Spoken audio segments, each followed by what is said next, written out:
జగత్తులో ఎవరైనా సరే ఆయన చెప్పినట్లు బ్రతకగలిగితే తరిస్తారు. అటువంటి వాగ్వైభవం, అటువంటి మార్గ నిర్దేశకత్వం చెయ్యగలిగినటువంటి వారైతే, అంతటి సమర్థులైతే వారిని దేశిక అని పిలుస్తారు. అందుకని భవశంకర దేశికమే శరణం అని ఆయనకి శరణాగతి చేస్తాం.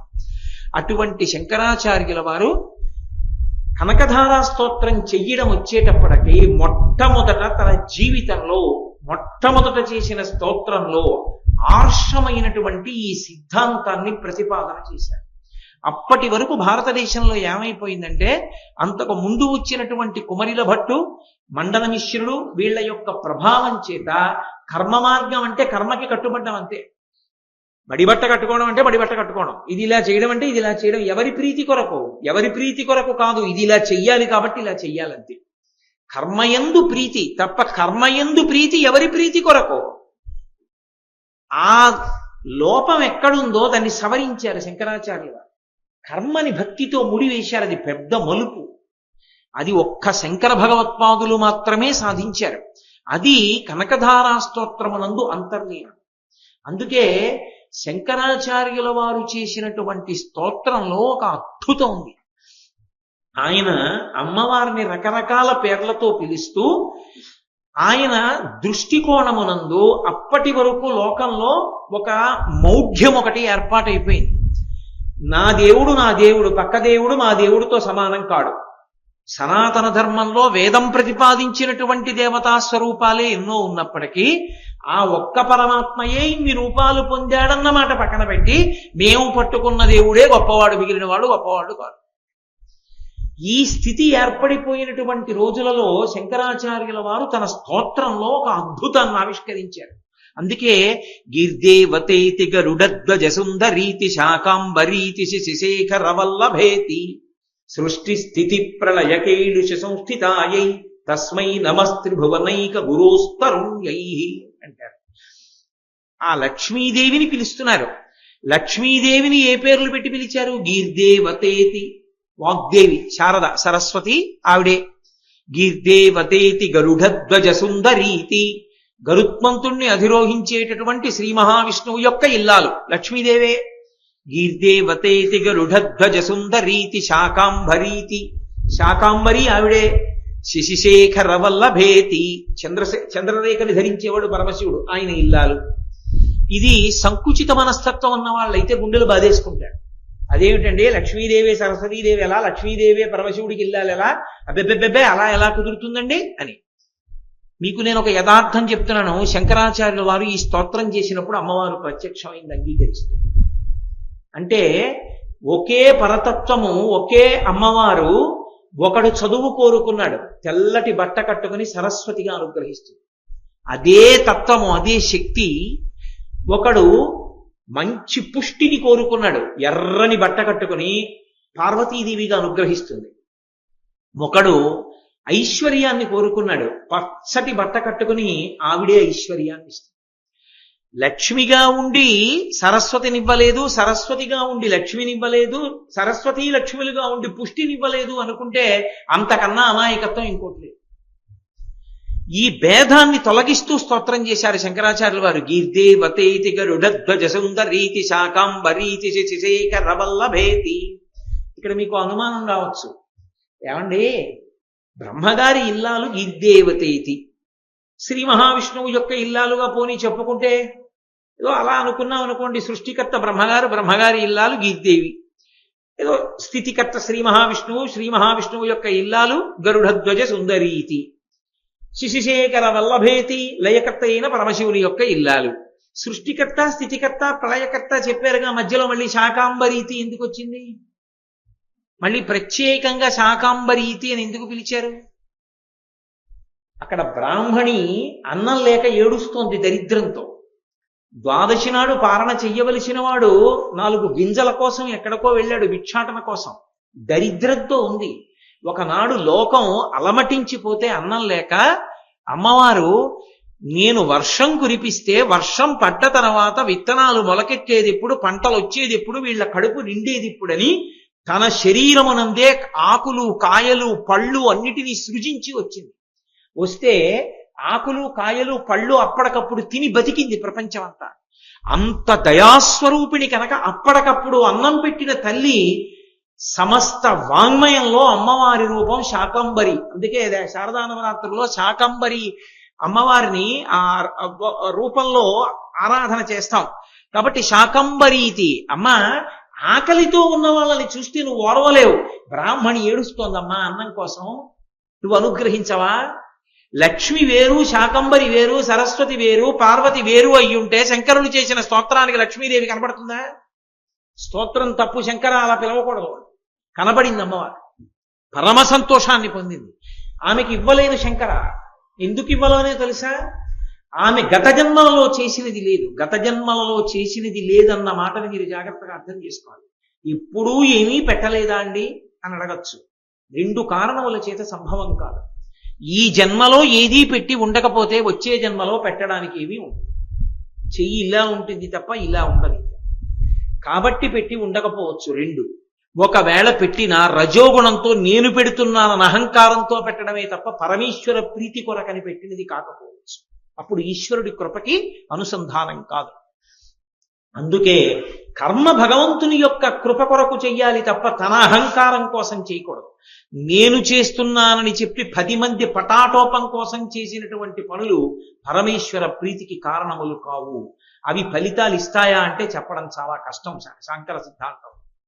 అందుకే శంకరాచార్యుల వారు అన్నారు, అమ్మా దద్యా దయానుపవనో ద్రవిణాంబుధారా అస్మిన్ అకించన విహంగ శిశవిషణ్ణే దుష్కర్మ ఘర్మమపనీయ చిరాయ దూరం నారాయణ ప్రణయిని నయనాంబువాహ. నారాయణ ప్రణయిని అని పిలిచారు.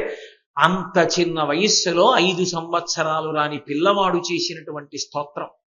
అప్పటికి ఇప్పటికీ దరిద్రానికి పోగొట్టడానికి చింతామణి ఒక్క స్తోత్రమే లోకంలో. అంత గొప్పది కనకధార. నేను నిన్న మీతో మనవి చేశాను, వచ్చినటువంటి వాడు సాక్షాత్ పరమశివుడే కనుక కైలాస శంకరుడు కాలడి శంకరుడిగా అవతరించినటువంటి సందర్భాన్ని పురస్కరించుకుని ఆయన జన్మించినటువంటి తిథివారాలని ఆ పక్షాన్ని లెక్కలోకి తీసుకుంటే దాన్ని సంస్కృతంలో అంకెల్లోకి మారిస్తే శంకర అని స్పష్టమయ్యేటట్టుగా ఆయన వైశాఖ శుక్ల పంచమి నాడు ఆవిర్భవించారు. ఆయన అలా ఆవిర్భవించడానికి ఉన్నటువంటి ప్రధానమైన కారణాలు ఆ అవతార స్వీకారములకు ముందు ఉన్నటువంటి నేపథ్యాన్ని నిన్న మీకు నేను కొంత వివరించడం జరిగింది. అందులో ఒక ప్రధానమైనటువంటి కారణం కలియుగంలో రాక్షసుల యొక్క ఉపాధి వేరుగా లేకపోవడం, మనుష్యుల యొక్క మనస్సులలోనే రాక్షసులు కూర్చుని ఉండడం. అందుచేత వినాశాయ దుష్కృతాం అని శ్రీకృష్ణ భగవానుడు చేసినటువంటి ప్రతిజ్ఞని అమలు చెయ్యడానికి ఉపాధి భేదం లేని కారణం చేత రాక్షస సంహారము అని ప్రత్యేకంగా చెయ్యడం కుదరదు. కాబట్టి కృష్ణ భగవానుడు చేసిన ప్రతిజ్ఞ నిలబడాలి అంటే వినాశాయ దుష్కృతాం బదులుగా దుష్కృత్యానాం అని మార్చారు. ఎవరు అంటే శ్లోకం మార్చారని కాదు నా ఉద్దేశ్యం. పరమశివుని యొక్క అవతారమునందు కలియుగంలో నేను దుష్టులైన వాళ్ళని చంపడం కాదు, మనస్సుల యందు దుష్ట భావనలు రాకుండా నేను శాస్త్రాన్ని పరిచయం చేస్తాను. అవైదికమైనటువంటి 72 వాదనలు ప్రబలి ఉన్న సమయంలో ఆ వాదనలన్నిటినీ ఖండించి ఆ సత్యదండాన్ని చేత్తో పట్టుకుని ఆసీతు హిమాచల పర్యంతము పర్యటించి మళ్ళీ వేదము యొక్క ప్రమాణాన్ని నిలబెట్టి మళ్ళీ ఈ యజ్ఞయాగాది క్రతువులకు వైదికమైనటువంటి జీవితానికి ప్రాణం పోస్తానని పరమశివుడు శంకరాచార్యుల వారిగా ఆవిర్భవించడం జరిగింది. అలా ఆవిర్భవించినప్పుడు పరమేశ్వరుడు ఒక్కొక్క అవతారంలో ఆ అవతార ప్రయోజనం నెరవేరడానికి అనువైనటువంటి కుటుంబంలో స్వీకరిస్తూ ఉంటాడు ఆ అవతారాన్ని. ఆయనకి జన్మ ఉంటుందా అంటే ఆయనకి జన్మ ఉండదు. అజాయమానో బహుధా విజాయతే వేదం. ఆయనకి పుట్టవలసిన అవసరం లేదు. పుట్టవలసిన అవసరం లేనివాడు పుడుతూ ఉంటాడు. ఎందుకు పుడుతూ ఉంటాడు అంటే మనలా కర్మ అనుభవించడానికి పుట్టేవాడు కాడు. ఆయన పుట్టడానికి కారణం ఎప్పుడూ ఒక్కటే ఉంటుంది, ధర్మ సంస్థాపనం ఒక్కటే. ఆ ధర్మ సంస్థాపన కొరకు తాను ఏ కుటుంబంలో పుడితే అవకాశం బాగా ఉంటుందో అటువంటి కుటుంబంలో ఆయన జన్మిస్తూ ఉంటాడు లేదా అవతరిస్తూ ఉంటాడు.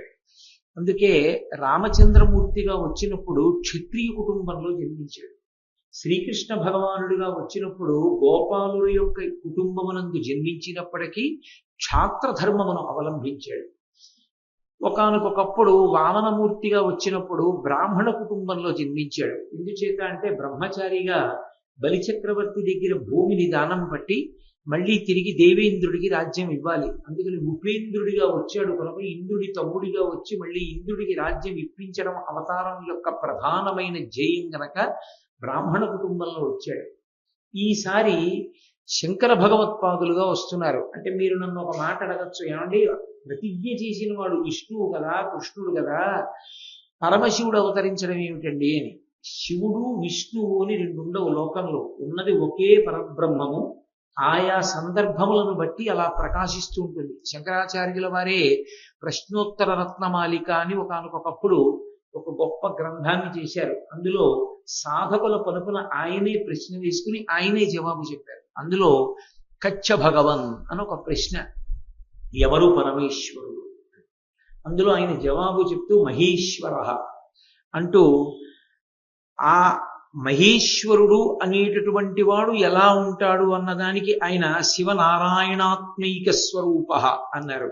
శివుడు నారాయణుడు కలిసినటువంటి స్వరూపమైన మహేశ్వరుడు. కాబట్టి శివకేశవ భేదములేముండవు.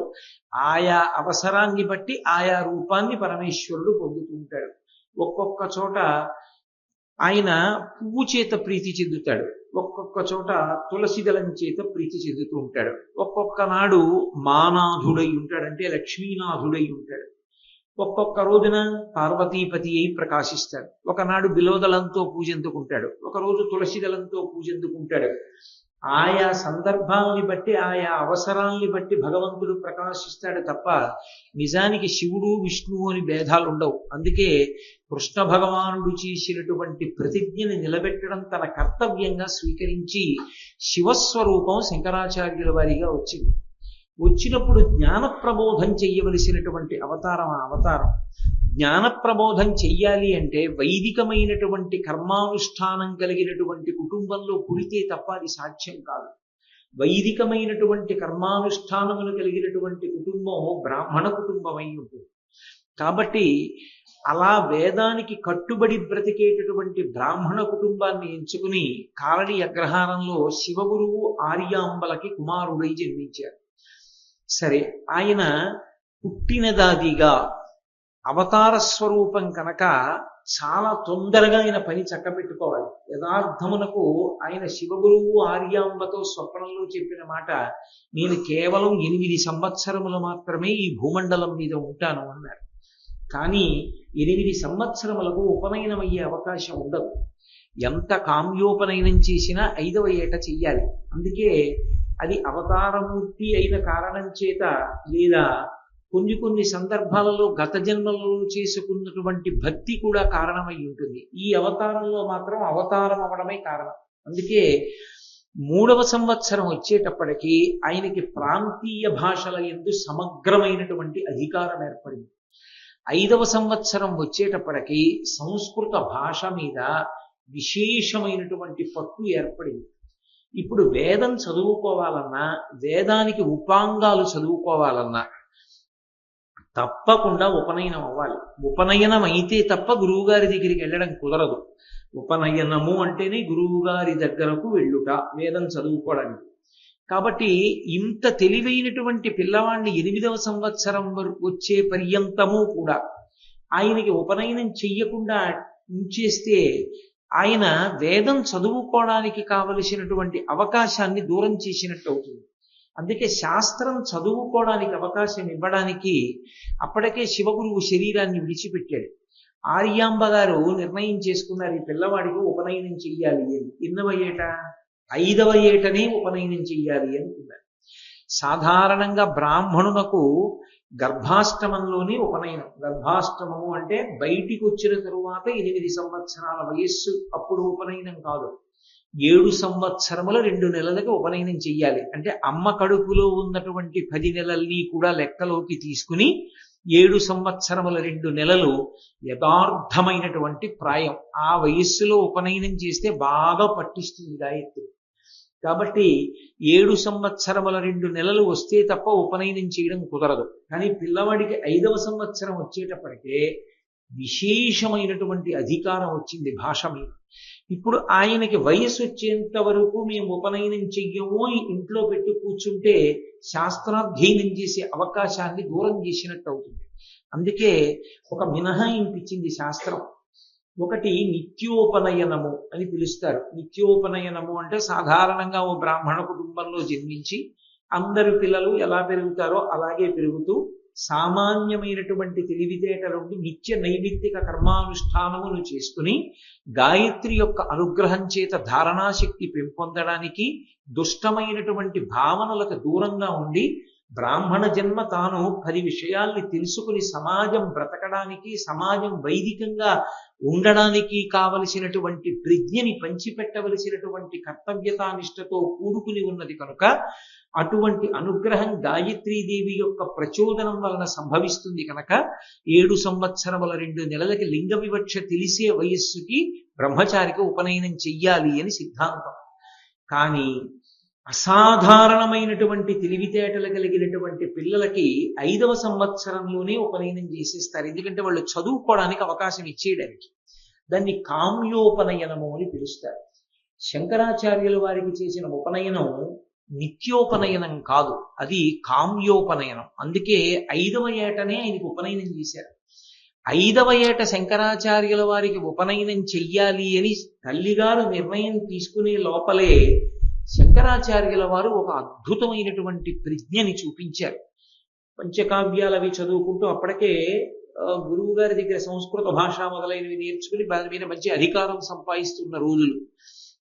5 సంవత్సరముల ప్రాయమున్న పిల్లవాడు. ఆయన తన జీవితంలో మొట్టమొదట చేసినటువంటి స్తోత్రం కనకధార. కనకధార స్తోత్రంలో శంకరాచార్యుల వారి అవతారమునందు వారు ప్రచారం చెయ్యబోయేటటువంటి విషయాలు అన్నీ కూడా ఒక అంకుర రూపంలో అంతర్లీనముగా ప్రవహిస్తూ ఉంటాయి. ఆయన వెళ్ళినది ఒక బ్రాహ్మణి ఇంటికి వెళ్ళారు, ఒక బ్రాహ్మణ కుటుంబం ఇంటికి వెళ్ళారు. అది ద్వాదశి తిథి, ద్వాదశి పారణ తిథి. ఏకాదశి నాడు ఉపవాసం ఉండి ద్వాదశి నాడు ఉపవాస విరమణం చెయ్యాలి. ఏకాదశి ఉపవాసం చేస్తే తప్పకుండా ఇంట్లో ఉసిరికాయ ఉండాలి. ఉసిరికాయ తినడంతోనే ఉపవాసాన్ని విడిచిపెట్టాలి అని ధర్మశాస్త్రం. కాబట్టి కనీసంలో కనీసం ఇంట్లో ఉసిరికాయ ఉండాలి కాబట్టి ఓ ఉసిరికాయ తెచ్చి పెట్టుకున్నాడు ఆ బ్రాహ్మణుడు. అంతగా తప్ప ఇంకేమి లేదా ఇంట్లో. బ్రాహ్మణి ఇంట్లో ఉంది, బ్రాహ్మణుడు ఎక్కడికో వెళ్ళాడు, పాపం ఏమన్నా 4 గింజలు దొరికితే ఉడకేసుకోవచ్చు. శంకరాచార్యుల వారు బ్రహ్మచారిగా ఉన్నారు. అప్పటికి ఇంకా ఆయనకి ఉపనయనం కూడా అవ్వలేదు. ఆయన బ్రాహ్మణి ఇంటి ముందుకు వెళ్ళారు. భవతి భిక్షాందేహి అన్నారు. బ్రహ్మచారి కదూ, బ్రహ్మచారి సన్యాసి భిక్షాటనం చేస్తారు కాబట్టి భవతి భిక్షాందేహి. అసలు గృహస్థాశ్రమానికి ప్రయోజనం ఏమిటి? అసలు గృహస్థాశ్రమంలో ఎందుకుంటారంటే బ్రహ్మచారికి సన్యాసికి ఆతిథ్యం ఇవ్వడానికి, అన్నం పెట్టడానికి. బ్రహ్మచారి వచ్చి ఇంటి ముందు నిలబడి భవతి భిక్షాందేహి అని అడుగుతుంటే ఆయనకి పెట్టడన్నం పెట్టలేనటువంటి ఆశ్రమంలో ఎందుకున్నానా అని బాధపడుతున్నటువంటి ఆ పేద బ్రాహ్మణి ఎంతో సంకట స్థితిని పొంది ఇల్లంతా వెతికింది. వెతికితే ఆ ఉసిరికాయ దొరికింది. ఆ ఒక్క ఉసిరికాయ శంకరాచార్యుల వారి జోలిలోకి తీసుకొచ్చి వేసింది. శంకరులు వెంటనే లక్ష్మీదేవిని స్తోత్రం చేశారు. మీ అందరికీ సుపరిచితమైనటువంటి స్తోత్రం ఏది? అదే శంకరాచార్యుల వారి అవతారంలో చేసినటువంటి మొట్టమొదటి స్తోత్రం. వందే వందారు మందారం ఇందిరానంద కందలం అమందానంద సందోహ బంధురం సింధురాననం అంగం హరేహ పులకభూషణమాశ్రయంతి భృంగాంగనేవ ముకుళాభరణంతమాలం అంగీకృతాఖిల విభూతిరపాంగలీలా మాంగల్యదాస్తు మమ మంగళ దేవతాయాః అని పిలుస్తూ లక్ష్మీదేవిని స్తోత్రం చేశారు. లక్ష్మీదేవి శంకరాచార్యుల వారికి దర్శనమిచ్చి ఆవిడంది, శంకర, నువ్వు చాలా గొప్ప స్తోత్రం చేస్తున్నావు, నన్ను ప్రార్థన చేశావు, చాలా ప్రీతి చెందాను, నీకు కావాలంటే ఇస్తాను, ఆ బ్రాహ్మణికి ఇవ్వడం కుదరదు. ఏమమ్మా ఎందుకు ఇవ్వవని అడిగారు. గత జన్మలలో ఆవిడ చేసిన పుణ్యకర్మ లేదు. ఆమె చేసిన పుణ్యకర్మ లేదు కనుక ఆమెకి ఇవ్వడం సాధ్యం కాదు. ఇక్కడ మీరు శంకరాచార్యుల వారి సిద్ధాంతాన్ని జాగ్రత్తగా పట్టుకోవాలి.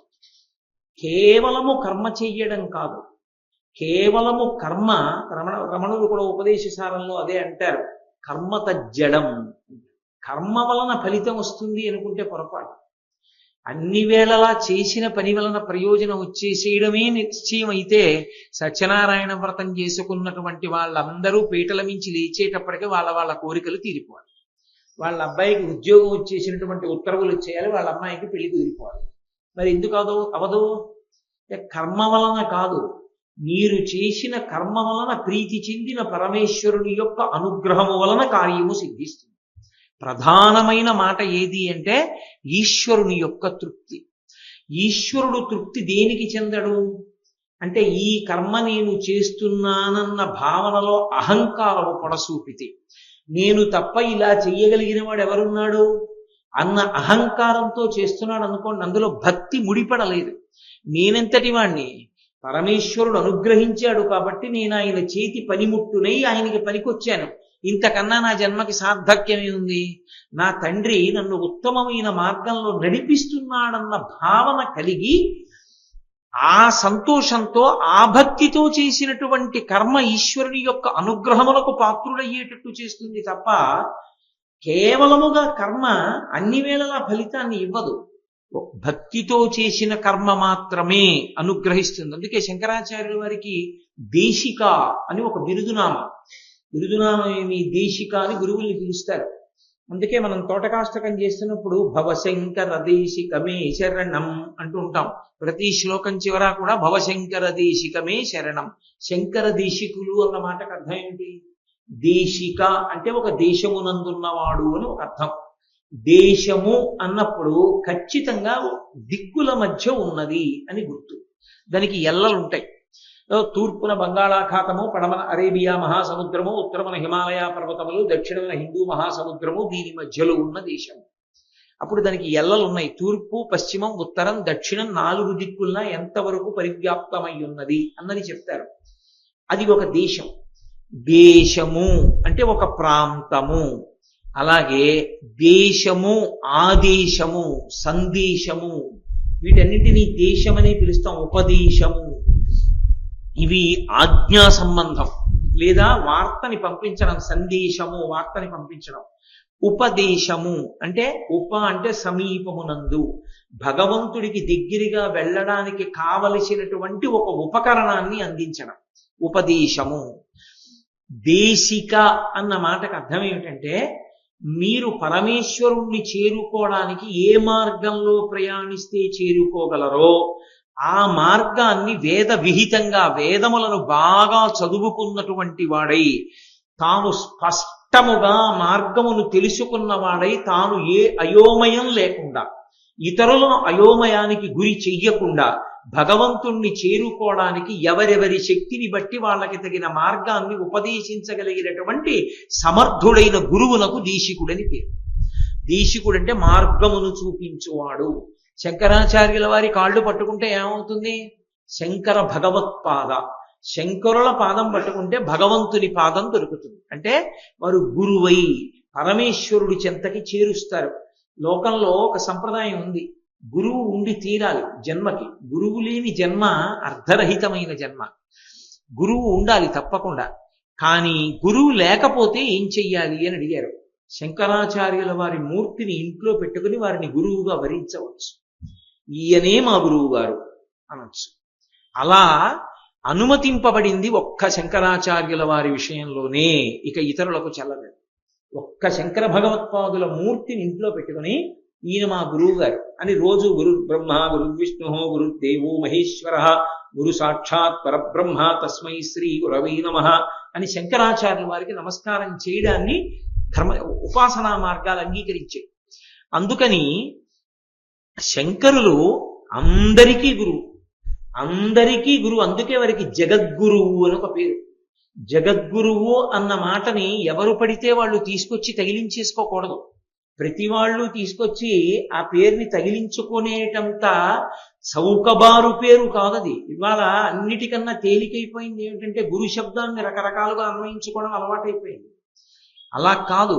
జగద్గురు అన్న మాట ఎవరికి అన్వయం అవుతుందంటే వేదము, వేదాంగములు, పురాణ కావ్యములు అన్నిటి మీద విశేషమైనటువంటి అధికారం ఉండి తాను తన మాటని ప్రపంచంలో ఎక్కడ ఉండనివ్వండి, ఆయనని పట్టుకుని ఆయన మీద గురి పెట్టుకుని అనుసరించినంత మాత్రం చేత తరింప చేయగలిగినటువంటి వాగ్వైభవం ఉన్నవాడై ఉండాలి.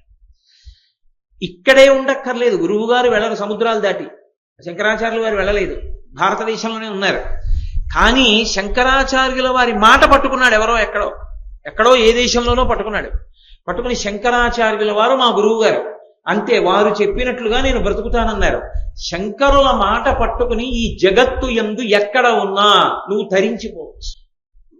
జగత్తులో ఎవరైనా సరే ఆయన చెప్పినట్లు బ్రతకగలిగితే తరిస్తారు. అటువంటి వాగ్వైభవం, అటువంటి మార్గ నిర్దేశకత్వం చెయ్యగలిగినటువంటి వారైతే, అంతటి సమర్థులైతే వారిని దేశిక అని పిలుస్తారు. అందుకని భవశంకర దేశికమే శరణం అని ఆయనకి శరణాగతి చేస్తాం. అటువంటి శంకరాచార్యుల వారు కనకధారా స్తోత్రం చెయ్యడం వచ్చేటప్పటికి మొట్టమొదట తన జీవితంలో మొట్టమొదట చేసిన స్తోత్రంలో ఆర్షమైనటువంటి ఈ సిద్ధాంతాన్ని ప్రతిపాదన చేశారు. అప్పటి వరకు భారతదేశంలో ఏమైపోయిందంటే, అంతకు ముందు వచ్చినటువంటి కుమరిల భట్టు, మండన మిశ్రుడు వీళ్ళ యొక్క ప్రభావం చేత కర్మ మార్గం అంటే కర్మకి కట్టుబడ్డం అంతే. బడిబట్ట కట్టుకోవడం అంటే బడిబట్ట కట్టుకోవడం, ఇది ఇలా చేయడం అంటే ఇది ఇలా చేయడం. ఎవరి ప్రీతి కొరకు కాదు, ఇది ఇలా చెయ్యాలి కాబట్టి ఇలా చెయ్యాలంతే. కర్మయందు ప్రీతి తప్ప కర్మయందు ప్రీతి ఎవరి ప్రీతి కొరకు. ఆ లోపం ఎక్కడుందో దాన్ని సవరించారు శంకరాచార్యులు. కర్మని భక్తితో ముడివేశారు. అది పెద్ద మలుపు. అది ఒక్క శంకర భగవత్పాదులు మాత్రమే సాధించారు. అది కనకధారా స్తోత్రమునందు అంతర్లీనం. అందుకే శంకరాచార్యుల వారు చేసినటువంటి స్తోత్రంలో ఒక అద్భుతం ఉంది. ఆయన అమ్మవారిని రకరకాల పేర్లతో పిలుస్తూ ఆయన దృష్టికోణమునందు అప్పటి వరకు లోకంలో ఒక మౌఢ్యం ఒకటి ఏర్పాటైపోయింది. నా దేవుడు పక్క దేవుడు మా దేవుడితో సమానం కాడు. సనాతన ధర్మంలో వేదం ప్రతిపాదించినటువంటి దేవతా స్వరూపాలే ఎన్నో ఉన్నప్పటికీ ఆ ఒక్క పరమాత్మయే ఇన్ని రూపాలు పొందాడన్నమాట పక్కన పెట్టి మేము పట్టుకున్న దేవుడే గొప్పవాడు, మిగిలిన వాడు గొప్పవాడు కాదు. ఈ స్థితి ఏర్పడిపోయినటువంటి రోజులలో శంకరాచార్యుల వారు తన స్తోత్రంలో ఒక అద్భుతాన్ని ఆవిష్కరించారు. అందుకే గీర్దేవతేతి గరుడధ్వజ సుందరీతి శాకాంబరీతి శశిశేఖర వల్లభేతి సృష్టి స్థితి ప్రళయకేళుష సంస్థితాయై తస్మై నమస్త్రిభువనైక గురోస్తరుణ్యై అంటారు. ఆ లక్ష్మీదేవిని పిలుస్తున్నారు. లక్ష్మీదేవిని ఏ పేర్లు పెట్టి పిలిచారు? గీర్దేవతేతి, వాగ్దేవి శారద సరస్వతి ఆవిడే. గీర్దేవతేతి గరుడధ్వజ సుందరీతి, గరుత్మంతుణ్ణి అధిరోహించేటటువంటి శ్రీ మహావిష్ణువు యొక్క ఇల్లాలు లక్ష్మీదేవే. గీర్దేవతేతి గరుడధ్వజ సుందరీతి శాకాంబరీతి, శాకాంబరి ఆవిడే. శశిశేఖర వల్లభేతి, చంద్రరేఖని ధరించేవాడు పరమశివుడు, ఆయన ఇల్లాలు. ఇది సంకుచిత మనస్తత్వం ఉన్న వాళ్ళైతే గుండెలు బాధేసుకుంటాడు. అదేమిటండి లక్ష్మీదేవి సరస్వతీదేవి ఎలా, లక్ష్మీదేవి పరమశివుడికి ఇల్లాలు ఎలా, అబ్బెబ్బెబ్బెబ్బే అలా ఎలా కుదురుతుందండి అని. మీకు నేను ఒక యథార్థం చెప్తున్నాను. శంకరాచార్యుల వారు ఈ స్తోత్రం చేసినప్పుడు అమ్మవారు ప్రత్యక్షమైంది అంగీకరిస్తుంది. అంటే ఒకే పరతత్వము, ఒకే అమ్మవారు. ఒకడు చదువు కోరుకున్నాడు, తెల్లటి బట్ట కట్టుకుని సరస్వతిగా అనుగ్రహిస్తుంది. అదే తత్వము, అదే శక్తి. ఒకడు మంచి పుష్టిని కోరుకున్నాడు, ఎర్రని బట్ట కట్టుకుని పార్వతీదేవిగా అనుగ్రహిస్తుంది. ఒకడు ఐశ్వర్యాన్ని కోరుకున్నాడు, పచ్చటి బట్ట కట్టుకుని ఆవిడే ఐశ్వర్యాన్ని ఇస్తుంది. లక్ష్మిగా ఉండి సరస్వతినివ్వలేదు, సరస్వతిగా ఉండి లక్ష్మినివ్వలేదు, సరస్వతి లక్ష్మిలుగా ఉండి పుష్టినివ్వలేదు అనుకుంటే అంతకన్నా అమాయకత్వం ఇంకోటి లేదు. ఈ భేదాన్ని తొలగిస్తూ స్తోత్రం చేశారు శంకరాచార్యుల వారు. గీర్దేవతేతి గరుడధ్వజ సుందరీతి శాకాంబరీతి శశిశేఖర వల్లభేతి. ఇక్కడ మీకు అనుమానం రావచ్చు, ఏమండి, బ్రహ్మగారి ఇల్లాలు గిద్దేవతేతి, శ్రీ మహావిష్ణువు యొక్క ఇల్లాలుగా పోనీ చెప్పుకుంటే ఏదో అలా అనుకున్నాం అనుకోండి, సృష్టికర్త బ్రహ్మగారు, బ్రహ్మగారి ఇల్లాలు గీద్దేవి, ఏదో స్థితికర్త శ్రీ మహావిష్ణువు యొక్క ఇల్లాలు గరుడధ్వజ సుందరీతి, శిశిశేఖర వల్లభేతి లయకర్త అయిన పరమశివుని యొక్క ఇల్లాలు. సృష్టికర్త, స్థితికర్త, ప్రళయకర్త చెప్పారుగా, మధ్యలో మళ్ళీ శాకాంబరీతి ఎందుకు వచ్చింది? మళ్ళీ ప్రత్యేకంగా శాకాంబరీతి అని ఎందుకు పిలిచారు? అక్కడ బ్రాహ్మణి అన్నం లేక ఏడుస్తోంది దరిద్రంతో. ద్వాదశి నాడు పారణ చెయ్యవలసిన వాడు 4 గింజల కోసం ఎక్కడికో వెళ్ళాడు, భిక్షాటన కోసం. దరిద్రంతో ఉంది. ఒకనాడు లోకం అలమటించిపోతే అన్నం లేక అమ్మవారు, నేను వర్షం కురిపిస్తే వర్షం పడ్డ తర్వాత విత్తనాలు మొలకెత్తేది ఎప్పుడు, పంటలు వచ్చేది ఎప్పుడు, వీళ్ళ కడుపు నిండేది ఇప్పుడని తన శరీరమునందే ఆకులు, కాయలు, పళ్ళు అన్నిటినీ సృజించి వచ్చింది. వస్తే ఆకులు, కాయలు, పళ్ళు అప్పటికప్పుడు తిని బతికింది ప్రపంచం అంతా. అంత దయాస్వరూపిణి కనుక అప్పటికప్పుడు అన్నం పెట్టిన తల్లి సమస్త వాంగ్మయంలో అమ్మవారి రూపం శాకంబరి. అందుకే శారదా నవరాత్రుల్లో శాకంబరి అమ్మవారిని ఆ రూపంలో ఆరాధన చేస్తాం. కాబట్టి శాకంబరీతి. అమ్మ, ఆకలితో ఉన్న వాళ్ళని చూస్తే నువ్వు ఓర్వలేవు. బ్రాహ్మణి ఏడుస్తోందమ్మా అన్నం కోసం, నువ్వు అనుగ్రహించవా? లక్ష్మి వేరు, శాకంబరి వేరు, సరస్వతి వేరు, పార్వతి వేరు అయ్యుంటే శంకరులు చేసిన స్తోత్రానికి లక్ష్మీదేవి కనబడుతుందా? స్తోత్రం తప్పు, శంకర అలా పిలవకూడదు. కనబడింది అమ్మవారు, పరమ సంతోషాన్ని పొందింది. ఆమెకి ఇవ్వలేదు శంకర. ఎందుకు ఇవ్వలేదో తెలుసా? ఆమె గత జన్మలలో చేసినది లేదు. గత జన్మలలో చేసినది లేదన్న మాటని మీరు జాగ్రత్తగా అర్థం చేసుకోవాలి. ఇప్పుడు ఏమీ పెట్టలేదా అండి అని అడగచ్చు. 2 కారణముల చేత సంభవం కాదు. ఈ జన్మలో ఏదీ పెట్టి ఉండకపోతే వచ్చే జన్మలో పెట్టడానికి ఏమీ ఉండదు. చెయ్యి ఇలా ఉంటుంది తప్ప ఇలా ఉండదు. కాబట్టి పెట్టి ఉండకపోవచ్చు. 2, ఒకవేళ పెట్టినా రజోగుణంతో నేను పెడుతున్నానన్న అహంకారంతో పెట్టడమే తప్ప పరమేశ్వర ప్రీతి కొరకని పెట్టినది కాకపోవచ్చు. అప్పుడు ఈశ్వరుడి కృపకి అనుసంధానం కాదు. అందుకే కర్మ భగవంతుని యొక్క కృప కొరకు చెయ్యాలి తప్ప తన అహంకారం కోసం చేయకూడదు. నేను చేస్తున్నానని చెప్పి 10 మంది పటాటోపం కోసం చేసినటువంటి పనులు పరమేశ్వర ప్రీతికి కారణములు కావు. అవి ఫలితాలు ఇస్తాయా అంటే చెప్పడం చాలా కష్టం శంకర సిద్ధాంతం.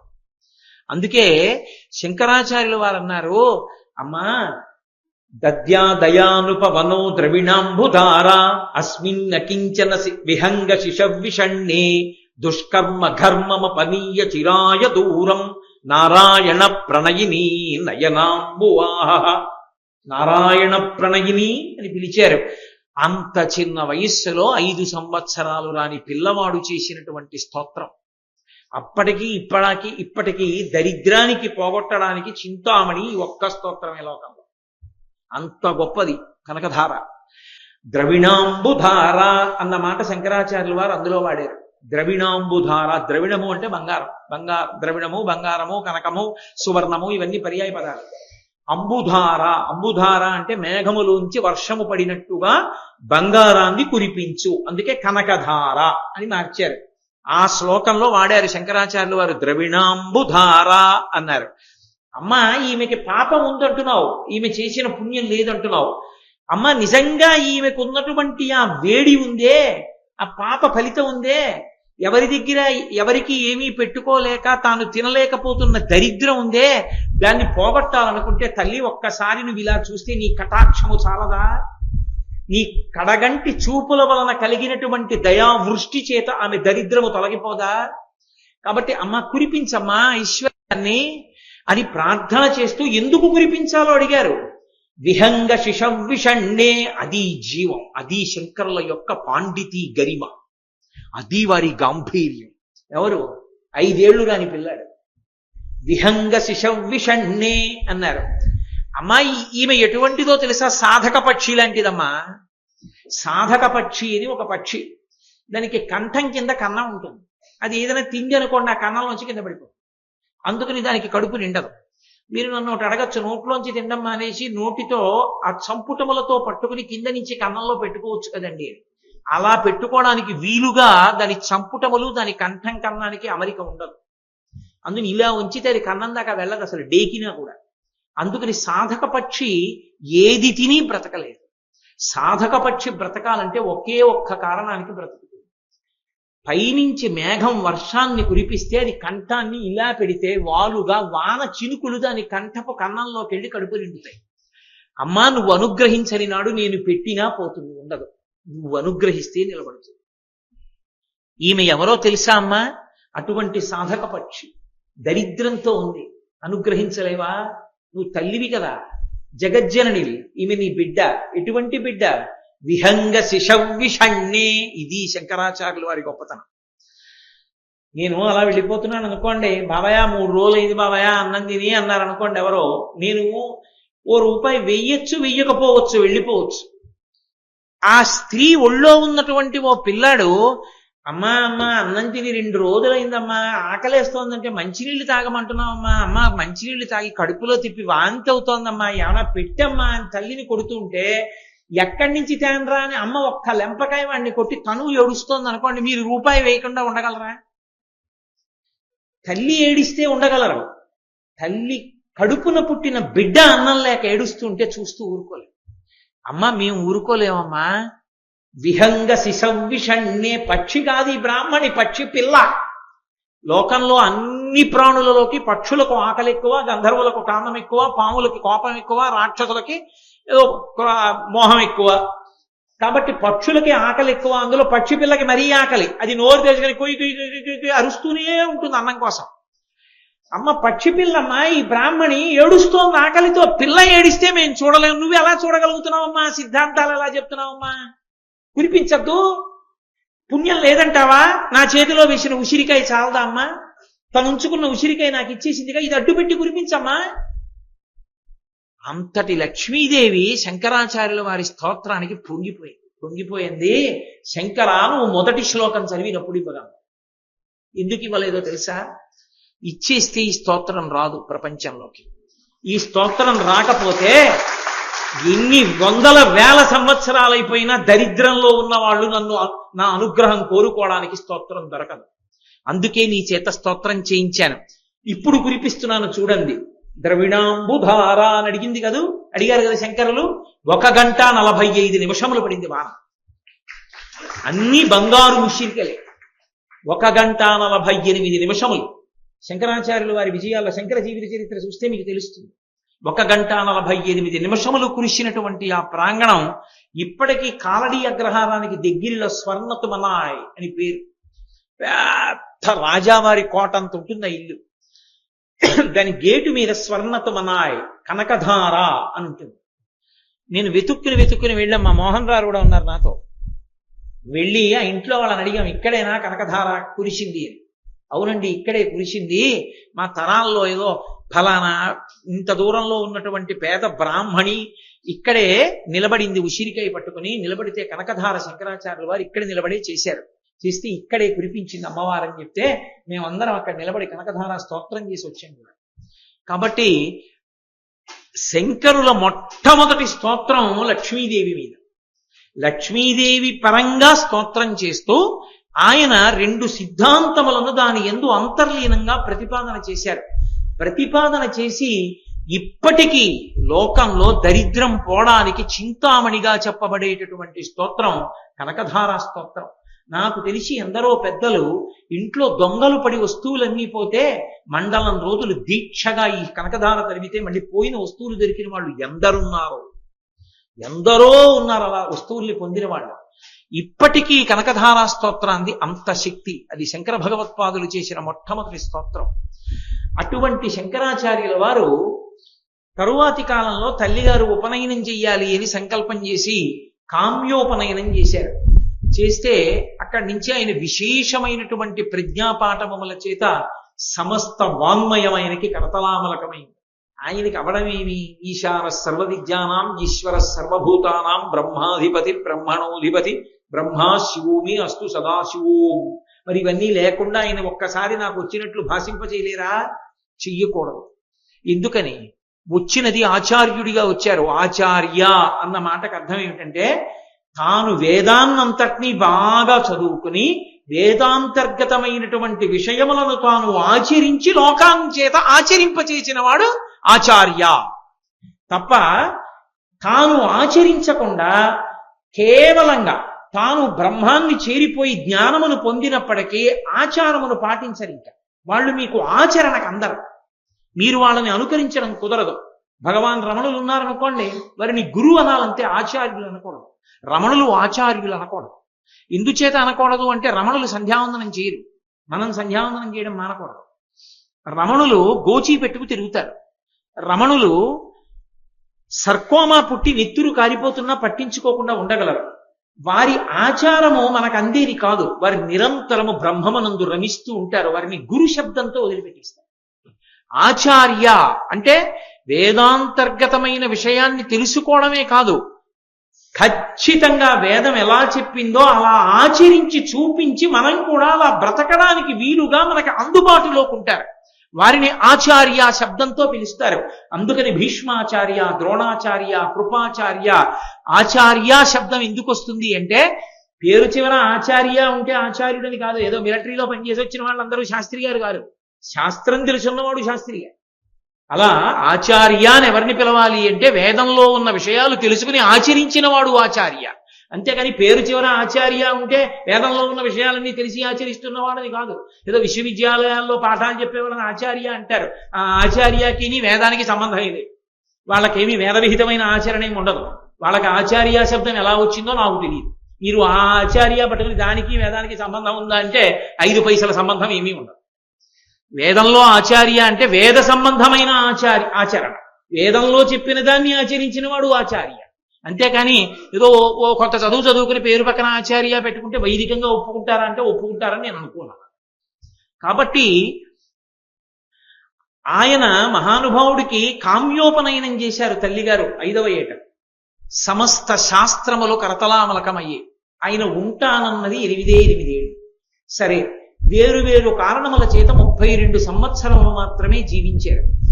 ఆ 32 సంవత్సరాల్లోనూ 8 ఏళ్ళు బ్రహ్మచర్యానికి సరిపోయింది. ఎందుకంటే అమ్మ దగ్గరే ఉన్నారు, గురువు గారి దగ్గర ఉన్నారు చదువుకుంటూ. అలా చదువుకోవడం ఎందుకు? చదువుకోకపోయినా అన్ని తెలిసినవారేగా. 10 మందికి లోకంలో చెప్పవలసిన వాడు తాను గురు సమాశ్రయణం చేసి గురువు దగ్గరుండి గురువు దగ్గర మాటం నేర్చుకోకపోతే రేపు గురు వైభవాన్ని ఎవరికి చెప్తారు?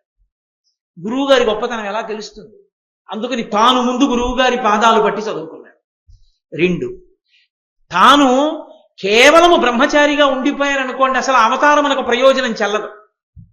ఎందుకని వచ్చిన అవతారం దేనికి వచ్చింది? లోకంలో జ్ఞానబోధ చెయ్యాలి, వేదము యొక్క ప్రమాణాన్ని నిలబెట్టాలి, 72 అవైదికమైన వాదనలను ఖండించాలి. ఇవి ఖండించాలంటే దేశమంతా తిరగాలి. బ్రహ్మచారిగా ఉంటే కుదురుతుందా? ఓ గురువు గారి దగ్గర ఉండాలి. గురువు గారు ఒరే భిక్ష పట్టరా అంటే పట్టరావాలి, ఒరే దర్భలు పట్టరా అంటే పట్టరావాలి, పాఠం చదువుకో అంటే చదువుకోవాలి, నా కాళ్ళు పట్టరా అంటే కాళ్ళు పట్టాలి. అంతేకాని గురువుగారు నేను దేశాలన్నీ తిరిగి వస్తానని బ్రహ్మచారి వెళ్ళకూడదు. గృహస్థుగా ఉంటే భార్యాబిడ్డలను వదిలేసి వెళ్ళిపోకూడదు. వానప్రస్థుగా ఉంటే అరణ్యంలో కూర్చుని తపస్సు చెయ్యాలి తప్ప దేశాటనం చేయకూడదు. ఒక్క సన్యాసి మాత్రం ఒక చోట ఉండకుండా తిరుగుతూ ఉండాలి. ఎందుకని? ఎవ్వరితోటి సంబంధం ఉండకూడదు. అన్నిటినీ విడిచిపెట్టి ఎప్పుడూ తిరుగుతూ ఉంటాడు సన్యాసి. కాబట్టి అలా తిరుగుతూ ఉంటే 72 వాదనలను ఖండించి వేద ప్రమాణాన్ని నిలబెట్టచ్చు. అందుకని సన్యాసాశ్రమంలోకి వెళ్ళాలి. ఎంత తొందరగా సన్యాసాశ్రమంలోకి వెడితే అంత తొందరగా అవతార ప్రయోజనం నెరవేరుతుంది. 8వ ఏడు వచ్చేస్తోంది. అమ్మ సంబంధాలు చూస్తున్నారు. ఒరే ఉన్నదొక్కగానొక్క కొడుకువి, నీకు సంబంధం చూస్తున్నాను రా, పెళ్లి చేస్తాను, నువ్వు కంటి ముందు కొడుకు కోడలు ఉంటే నాకు సంతోషంగా ఉంటుంది, ఇంతటి మహావిద్వాంసుడు అంటున్నారు ఆర్యాంబ గారు. ఎలా సన్యాసం స్వీకరించడం ఎదురు చూస్తున్నారు శంకరులు. ఆ శుభతరుణం రానే వచ్చింది. ఒకానొక ఆయన పూర్ణానది దూరంగా ప్రవహిస్తుంటే దగ్గరికి పిలిచారు. నిన్న చెప్పాను కదా మీతో, అమ్మగారికి ఒంట్లో బాగుండక నైమిత్తిక దినాడు స్నానం చేయడానికి నది వరకు వెళ్ళలేక బాధపడుతుంటే నదినే ఆ ఇంటి సమీపంలో ప్రవహించమని శంకరులు ప్రార్థన చేస్తే పూర్ణానది తన ప్రవాహ మార్గాన్ని మళ్లించుకుని వచ్చి శంకరుల యొక్క ఇంటి ముందు నుంచి ప్రవహించింది. ఒకనాడు శంకరుల తల్లి ఒడ్డున నించుని ఉన్నారు. ఇప్పటికీ మీరు కాలడీ వెడితే చూడొచ్చు, శంకరాచార్యుల వారి పాదాన్ని మొసలి ఎక్కడ పట్టుకుందో ఆ రేవు ఇప్పటికీ ఉంది. ఆ రేవును ఒక ప్రత్యేకమైన పేరుతో పిలుస్తారు. ఆ పక్కనే శంకరాచార్యుల వారి ఇల్లు కూడా ఉంది. ఆ పూర్ణానదిని శంకరాచార్యుల వారి దగ్గరికి రమ్మని పిలిచినప్పుడే ఆ నది ప్రవాహ వేగాన్ని మార్చుకున్నప్పుడు మధ్యలో ఉన్న కృష్ణుడి దేవాలయం కొట్టుకుపోతే కృష్ణ భగవానుడు, ఏమయ్యా నా దేవాలయం కొట్టుకుపోతోంది, నువ్వు పూర్ణానదిని దగ్గరికి పిలిచావన్నారు. శంకరులు బాలశంకరులప్పటికి ఆ కృష్ణుడి విగ్రహాన్ని తీసుకొచ్చి ఆయన యొక్క చిన్న వయస్సులో ఆయన మేధాశక్తిని చూసి పొంగిపోయినటువంటి రాజు ఆయనని ఆదరిస్తే ఆ రాజుని అక్కడ కృష్ణాలయం నిర్మించమని అడిగారు. అడిగితే ఇప్పటికీ ఆ పక్కనే కృష్ణాలయం నిర్మింపబడి ఉంటుంది శంకరాచార్యుల వారి ఇంటి పక్కన. ఇప్పటికీ ఉంది ఆ విగ్రహం, ఇప్పటికీ ఉంది ఆ దేవాలయం. శంకరుల కాలు మొసలి ఏ రేవులో పట్టుకుందో ఆ రేవు ఇప్పటికీ ఉంది, అక్కడ స్నానం చేస్తూ ఉంటారు. పూర్ణానది ప్రవహిస్తూ ఉంటుంది. అటువంటి పూర్ణానదిలో స్నానం చేసి అమ్మగారు పైకెక్కారు. అమ్మగారు ఒడ్డున నించున్నారు, శంకరాచార్యుల వారు కిందకి దిగారు. నేను శంకరాచార్యుల వారు అని అలవాటు మీద అంటున్నాను కానీ మీరు బాలశంకరులు అనుకుంటూ ఉండాలి సన్యాసం పూర్తయ్యే వరకు. కాబట్టి బాలశంకరులు దిగారు. దిగి ఆయన స్నానం చేస్తున్నారు. స్నానం చేస్తుంటే మొసలి వచ్చి కాలు పట్టుకుంది. మొసలి కాలు పట్టుకుంటే వెంటనే శంకరులు పైన మెట్ల మీద నిలబడిన అమ్మ వంక తిరిగి చూసి అన్నారు, అమ్మా నా కాలు మొసలి పట్టుకుంది, నేను సన్యసిస్తానమ్మా అన్నారు. ఎందుకురా నాయనా సన్యాసం అంది తల్లి. అమ్మా నేను కాని సన్యసించానా పునర్జన్మ, ఈ జన్మ విడిచిపెట్టేసాను, ఈ జన్మ పూర్తయిపోయినట్టు లెక్క కాబట్టి కాలుని పట్టుకున్న మొసలి వదిలేయచ్చు, అవకాశం ఉంటుంది. 2, నేను సన్యసిస్తే నాకు ముందు ఉన్న 21 తరాలు తరిస్తాయి, కాబట్టి నువ్వు కూడా తరిస్తావమ్మా. ఒకవేళ సన్యసించి బ్రతికాననుకో నీ కళ్ళ ముందు సన్యాసిగా తిరుగుతూ ఉంటాను.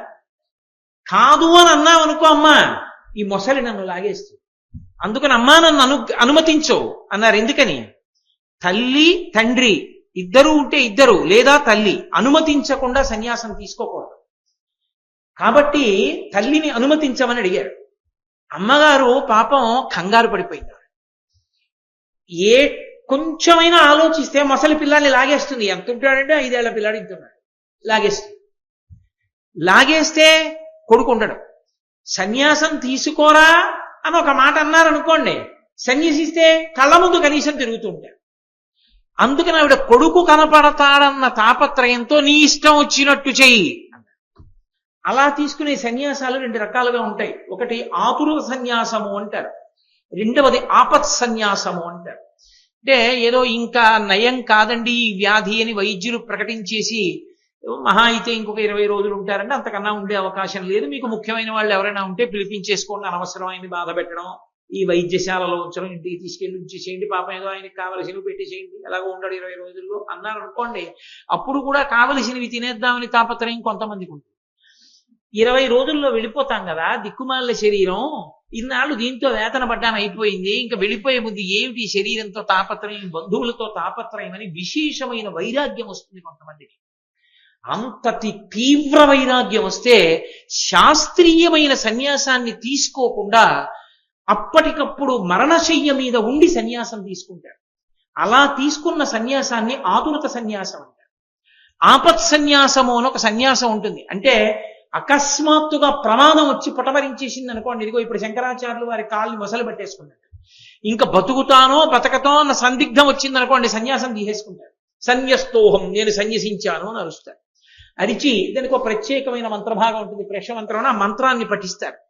ఆ మంత్రం చదివారు అంటే ఇక లోకంలో నన్ను చూసి ఎవ్వరూ భయపడవలసిన అవసరం లేదు, నేను ఏ ప్రాణి పట్ల నిర్దయగా ఉండను, హింస విడిచిపెట్టేశాను, నా వలన ఎవ్వరికీ బాధ ఉండదు. అందుకే చాతుర్మాస్యం చేస్తారు, వర్షాకాలం 4 నెలలు ఎక్కడికి వెళ్ళరు. ప్రాణులు పుడుతూ ఉంటాయి, తమ పదఘట్టనల చేత మరణిస్తాయి కాబట్టి ఎక్కడికి వెళ్ళరు, ఉండిపోతారు చాతుర్మాస్యానికి, ఏదో ఒక ఊళ్ళో ఉండిపోతారు. కాబట్టి నా వలన ఏ ఇబ్బంది లోకానికి లేదు అని ప్రకటనం చేశారు. ప్రకటనం చెయ్యగానే కాలిని పట్టుకున్న మొసలి విడిచిపెట్టేసి గంధర్వుడు కనబడ్డాడు ఎదురుగుండా. కనపడి ఆ గంధర్వుడు తన కథ తానే చెప్పాడు. అయ్యా ఒకానొకప్పుడు నేను ఆ హిమాలయ పర్వతాల మీద ఉన్నటువంటి సరోవరంలో నా ప్రియురాళ్లతో కలిసి ఉన్మత్త ఆ స్థితిలో ఆడుకుంటున్నాను, జలక్రీడలలో ఉన్నాను. అటుగా దుర్వాసో మహర్షి వెళ్ళిపోతున్నారు. దుర్వాసో మహర్షి పరమశివుని యొక్క అంశ. ఆయనని చూసి గౌరవించలేదు, నమస్కరించలేదు, కనీసం లేచి నిలబడలేదు. ఆయనని చూసి ఈయనని పెద్ద గౌరవించేది ఏమిటన్నట్లు ఎగతాళిగా నవ్వాడు. ఆయన చూసి అన్నారు, నీకు జలక్రీడలాడడం అంత సంతోషంగా ఉంది తప్ప మహాత్ములు నీ కంటికి కనపడలేదు కనుక జలమునందు చెరించేటటువంటి మొసలివై ఉండెదువుగాక అని శాపవాక్కు విడిచిపెట్టాడు. అప్పుడు తలకెక్కిన మదం కిందకి దిగి వచ్చి ఆయన కాళ్ళ మీద పడ్డాడు. నాకు శాప విమోచనం ఎలా అన్నాడు. పరమశివుని పాదాన్ని నువ్వు పట్టుకున్నప్పుడు. పరమశివుడి పాదం నాకెందుకు దొరుకుతుంది మొసలిగా ఉంటే నీళ్లలో? నువ్వు పట్టుకోవడం అంటే నువ్వు వెళ్ళి పట్టుకోక్కర్లేదు, శివపాదములే నీ దగ్గరికి వస్తాయి. ఒకనాడు నీ దగ్గరికి శివుని యొక్క పాదములు వస్తాయి, ఆ పాదాన్ని పట్టుకుంటావు, నీకు శాప విమోచనం. చాలా సంతోషం అన్నాడా, మొసలై పడున్నాడు పూర్ణానదిలో. బాలశంకరులు కాలు పెట్టారు. బాలశంకరులు అంటే కైలాస శంకరుడే, అందుకే ఆయన కాలు పెట్టారంతే మొసలి ఆ పట్టుకున్న కాలు విడిచిపెట్టేసి గంధర్వుడై వెళ్ళిపోయింది. ఆయన కాలు మొట్టమొదటిసారి పట్టుకున్నది ఏది ఉందో దానికి శాప విమోచనం అయిపోయింది. ఆయన బ్రహ్మచారి కదూ, చిన్నవాడు. అప్పటి వరకు ఆయన కాళ్ళు ఎవరు పట్టుకుంటారు? ఎవరు పట్టుకోరు. అదొక కారణం ఆయన బ్రహ్మచారిగా ఉండకపోవడానికి. బ్రహ్మచారిగా ఉంటే ఎవరు పెద్దరికాన్ని అంగీకరించారు, పిల్లాడికి నోరు మొయ్యి అంటారు. అదే సన్యాసి అయితే గృహస్థులందరూ ఆయనకి నమస్కరించారు. పైగా ఒక నియమం ఉంది, గృహస్థు సన్యాసికి ఏమొచ్చన్నది పక్కన పెట్టేయండి, సన్యాసి కనబడితే నమస్కరించి తీరాలంతే. సన్యాసి ఎవరికి నమస్కరించాలి? ఇద్దరు సన్యాసులు కలుసుకున్నారు అనుకోండి, ఏ సన్యాసికి నమస్కరించాలి? అసలు నమస్కరించవలసిన అవసరం ఏముందండి? ఇద్దరు పక్క నుంచి పోతే మీకేడు గొడవ అంటారేమో. శాస్త్రం ఒకటి ఉంది కదా, గౌరవించవలసిన అవసరం ఒకటి ఉంది కదా. ఎవరికి నమస్కారం చేయాలి అంటే ఇద్దరిలో ఎవరు ఎక్కువ చాతుర్మాస్యములు చేస్తారో వాళ్ళకి రెండవ వారు నమస్కారం చేయాలి. అందుకే పరమాచార్య సశరీరులై ఉన్న కాలంలో ఆయనకి నమస్కరించేవాడు ఈ ఆయన నమస్కరించవలసిన వాడు ఈ భూమండలంలో ఇంకొకడు లేడు. 13వ ఏట సన్యాసం తీసుకుని 100వ ఏటకి 87 చాతుర్మాస్యాలు చేశారు. 87 చాతుర్మాస్యములు చేసిన సన్యాసి వేరొకడు లేడు. అందుకే పరమాచార్య నమస్కరించేది భగవంతుడికే తప్ప ఆయన నమస్కరించడానికి వేరొక మనిషి లేకుండా పోయాడు. అందుకే ఒకనకొకప్పుడు ఆయన చెప్పుకున్నారు చమత్కారంగా, నేను ఈ యుగంలో పుట్టాను కాబట్టి అదృష్టం, నేను రాముడికి నమస్కరిస్తున్నాను, నేను త్రేతాయుగంలో పుట్టుంటే నాకు ఆ అదృష్టం ఉండేది కాదన్నారు. ఎందుకంటే రాముడు నరుడిగా నడిచి ధర్మాన్ని చూపించాడు కాబట్టి, సన్యాసి కాబట్టి పరమాచార్యాక ఆయనే నమస్కరిస్తాడు. కలియుగంలో పుట్టాను కాబట్టి రాముడికి నమస్కారం చేసుకుంటున్నానని చెప్పుకున్నారు ఆయన. కాబట్టి సన్యాసులు ఒకరికొకరు నమస్కరించుకోవడానికి కూడా ఒక సిద్ధాంతం ఉంటుంది, ఒక ధర్మం ఉంటుంది. కాబట్టి ఇప్పుడు ఆయన పాదమును పట్టుకున్నటువంటిది, నేను సన్యాసమును తీసుకున్నాను అని అనగానే ఆయన కాలు పట్టుకున్న మొట్టమొదటి ప్రాణి ఒక మొసలి. ఆ మొసలి వెంటనే గంధర్వుడైపోయింది, శాప విమోచనం అయిపోయింది. అందుకే ఆయనకి భగవత్పాద అని పేరు. ఆ పాదములను తర్వాత ఎంతమంది పట్టుకున్నారో అందరూ భగవంతుణ్ణి చేరు. అసలు శంకరాచార్యుల వారి అవతారంలో మొట్టమొదట ఆయన పాదం పట్టుకున్న దగ్గర నుంచి విడుదల ప్రారంభం. ఆయన పాదములు పట్టి బంధనంలో పడ్డవాడు లేడు, ఆయన పాదాలు పట్టిన ప్రతివాడు విడుదలే. అదే శంకర విజయం. అందుకే జయ జయ శంకర హర హర శంకర, ఎక్కడికి వెళ్ళినా రెండు మాటలే. అటువంటి శంకరాచార్యులు వారు ఒడ్డుకొచ్చారు. ఒడ్డుకొస్తే అమ్మగారు అన్నారు, రారా ఇంటికి వెళ్ళిపోదాం అన్నారు. పిచ్చి తల్లి కదూ, తల్లి ప్రేమ అంటే ఆయన అన్నారు, అమ్మా ఎక్కడికి వెళ్ళిపోతాను, నాకు ఆకలేసి ఏ ఇంటి ముందు నిలబడి భవతి భిక్షాందేహి అంటే నా జోలిలో అన్నం వేసినటువంటి ప్రతి తల్లి నా అమ్మ. నాకు పాఠం చెప్పి నాకు సన్మార్గం చూపించిన ప్రతి గురువు నా తండ్రి.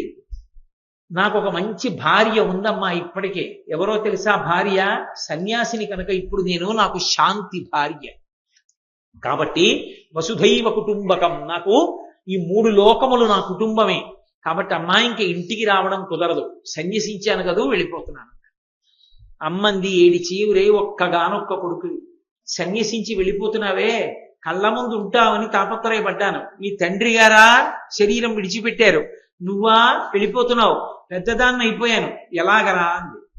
అంటే ఆయన అన్నారు, అమ్మ బెంగ పెట్టుకోకు, నీకు అవసాన కాలం ఏర్పడినప్పుడు నన్ను స్మరించు, నేను ఎక్కడ ఉన్నా నీ దగ్గరికి వస్తానమ్మా అని వరం ఇచ్చారు. శంకరాచార్యుల వారు అమ్మగారికి ఇచ్చినటువంటి వరానికి వచ్చారు. ఎందుకో తెలుసా అండి, మీరు బాగా గుర్తించవలసిన విషయం ఒకటి ఉంది. ఈ దేశంలో అత్యంత పూజనీయమైన స్థానము అన్న దాంట్లో తిరుగులేని స్థానం ఏదైనా ఉంటే తల్లి ఒక్కటే. తల్లికి పూజనీయత ఏ చోట తగ్గదు. కొడుకు సన్యాసం తీసుకుని పీఠాధిపతి అయ్యాడు అనుకోండి, పీఠాధిపతిగా కొడుకు కూర్చుంటే తండ్రి దర్శనానికి వచ్చాడు అనుకోండి, తండ్రి కొడుక్కి నమస్కారం చేసి వెళ్ళాలి, కొడుకు లేచి నిలబడక్కర్లేదు. తల్లిగారు వస్తున్నారనుకోండి, మామూలుగా కాదు, పరమ ఆదర బుద్ధితో లేచి నిలబడి అమ్మకి నమస్కారం చెయ్యాలి. ఇంకా విచిత్రం ఏమిటో తెలుసా, సన్యాసం తీసేసుకున్నాడు అనుకోండి తండ్రి, అంటే అంతకుముందు పెళ్ళయింది, కొడుకున్నాడు, తండ్రి ఏ కారణానికో సన్యాసం తీసుకున్నాడు. ఆ తండ్రి సన్యాసం తీసుకున్న తర్వాత కొంతకాలానికి శరీరం విడిచిపెట్టాడు. కొడుకు 11 రోజులు కార్యక్రమాన్ని చెయ్యకూడదు. 11వ రోజు కానీ 12వ రోజు కానీ ప్రత్యేకమైన ఒక్క కార్యక్రమాన్ని చేస్తాడంతే, ఇక మిగిలిన కార్యక్రమాన్ని చెయ్యకూడదు. అదే సన్యసించిన వ్యక్తి ఉన్నాడు అనుకోండి, తల్లి కానీ తండ్రి కానీ శరీరం విడిచిపెట్టారని తెలిసిందనుకోండి, ఉత్తర క్షణం ఏ బట్టలతో ఉన్నాడో ఆ బట్టలతో వెళ్ళి స్నానం చెయ్యాలి. తల్లి తండ్రి ఇద్దరి విషయంలో స్నానం. బ్రతికున్నప్పుడు తండ్రి దర్శనానికి వస్తే కొడుకు లేచి నిలబడక్కర్లేదు, నమస్కారం చెయ్యక్కర్లేదు, తండ్రే కొడుక్కి చేసి వెళ్ళాలి. తల్లి సన్యసించినప్పటికీ కూడా తల్లి కనబడితే మాత్రం పరమ ఆదర బుద్ధితో లేచి నిలబడి నమస్కరించాలి. అందుకే మహానుభావుడంటే సన్యాస ధర్మాన్ని రాశీభూతంగా ఆచరించి చూపించిన మహాపురుషులు పరమాచార్య ఒకనకొకప్పుడు సంచారం చేస్తుంటే ఆయన్ని చూడాలని వచ్చారు మహాలక్ష్మమ్మ గారు తల్లి. ఆయన అనుగ్రహ భాషణం చేస్తూ ఇలా చూశారు, అమ్మగారు కనబడ్డారు, వెంటనే లేచి నిలబడి నమస్కారం చేశారు. 2వ రోజు చూశారు, మళ్ళీ తడిగి చాటున అమ్మగారు కనబడ్డారు. అయిపోయింది కార్యక్రమం, ఎవ్వరికీ చెప్పలేదు, మనం ఈ ఊరు విడిచిపెట్టి వెళ్ళిపోతున్నామని వెళ్ళిపోయారు. ఎందుకంటే అమ్మని అదే పనిగా తాను చూసినా తనని అమ్మ చూసినా మళ్ళీ పూర్వాశ్రమ అనుబంధాలు గుర్తొస్తాయని వెళ్ళిపోయారంటే ఆ ప్రదేశం విడిచిపెట్టి. ఆఖరికి అవతార పరిసమాప్తి చేస్తూ విదేహముక్తికి వెళ్ళిపోతూ శరీరం వదిలిపెట్టే ముందు కూడా అమ్మగారి యొక్క ఆ చిత్తరువు తెప్పించుకుని అమ్మ వంక ఒక్కసారి కన్నులతో పూర్తిగా సంతోషంగా చూసి కలవై వంక చూసి నమస్కరించి శరీరం వదిలిపెట్టారు. అమ్మని మించినటువంటి పూజనీయమైనటువంటి స్వరూపం లోకంలో ఇంకొకటి లేదు. అన్ని వేళలా పూజింపబడవలసిన స్వరూపం ఏదైనా ఉంటే అమ్మ ఒక్కతే. సన్యాసి కూడా, పీఠాధిపతి కూడా తల్లిని గౌరవించి పూజించి నమస్కరిస్తాడు. ఇక సామాన్యుడి విషయం చెప్పవలసిందే ఉంది. ఆర్షధర్మమునందు తల్లిని గౌరవించడం, తల్లి పట్ల మర్యాదతో ఉండడం అన్నదానికి అంత పెద్ద పీట వేశారు. శంకరాచార్యుల వారు కేవలం అవతార స్వీకారం చేయడం కాదు, తల్లి పట్ల ఎంత గౌరవంతో ఉండాలో మనకందరికీ కూడా తన ఆచరణ చేత బోధించి చూపించారు. చిట్ట చివర తల్లిగారి ప్రాణోత్క్రమణం అవుతుంటే శంకరాచార్యుల వారిని స్మరిస్తే వచ్చారు. ఒక్క బంధువు తల్లిని దహన కార్యంలో సహాయం చేయలేదు. సన్యాసి తల్లి మేము దగ్గరికి రామన్నారు. అంటే శంకరాచార్యుల వారే అమ్మగారిని పట్టుకుని తీసుకెళ్లి ఆకుల మీద పడుకోబెట్టారు. పడుకోబెడితే తల్లిగారి తలకట్టున ఒక కుటుంబం, కాళ్ల కట్టున ఒక కుటుంబం మాత్రం నిలబడింది. ఇప్పటికీ కేరళ రాష్ట్రంలో ఆ 2 కుటుంబాలు, ఆ 2 ఇంటి పేర్లని మాత్రం తలకట్టు కుటుంబం, కాళ్లకట్టు కుటుంబం అనే అర్థం వచ్చే పేర్లతోటే పిలుస్తారు మలయాళ భాషలో.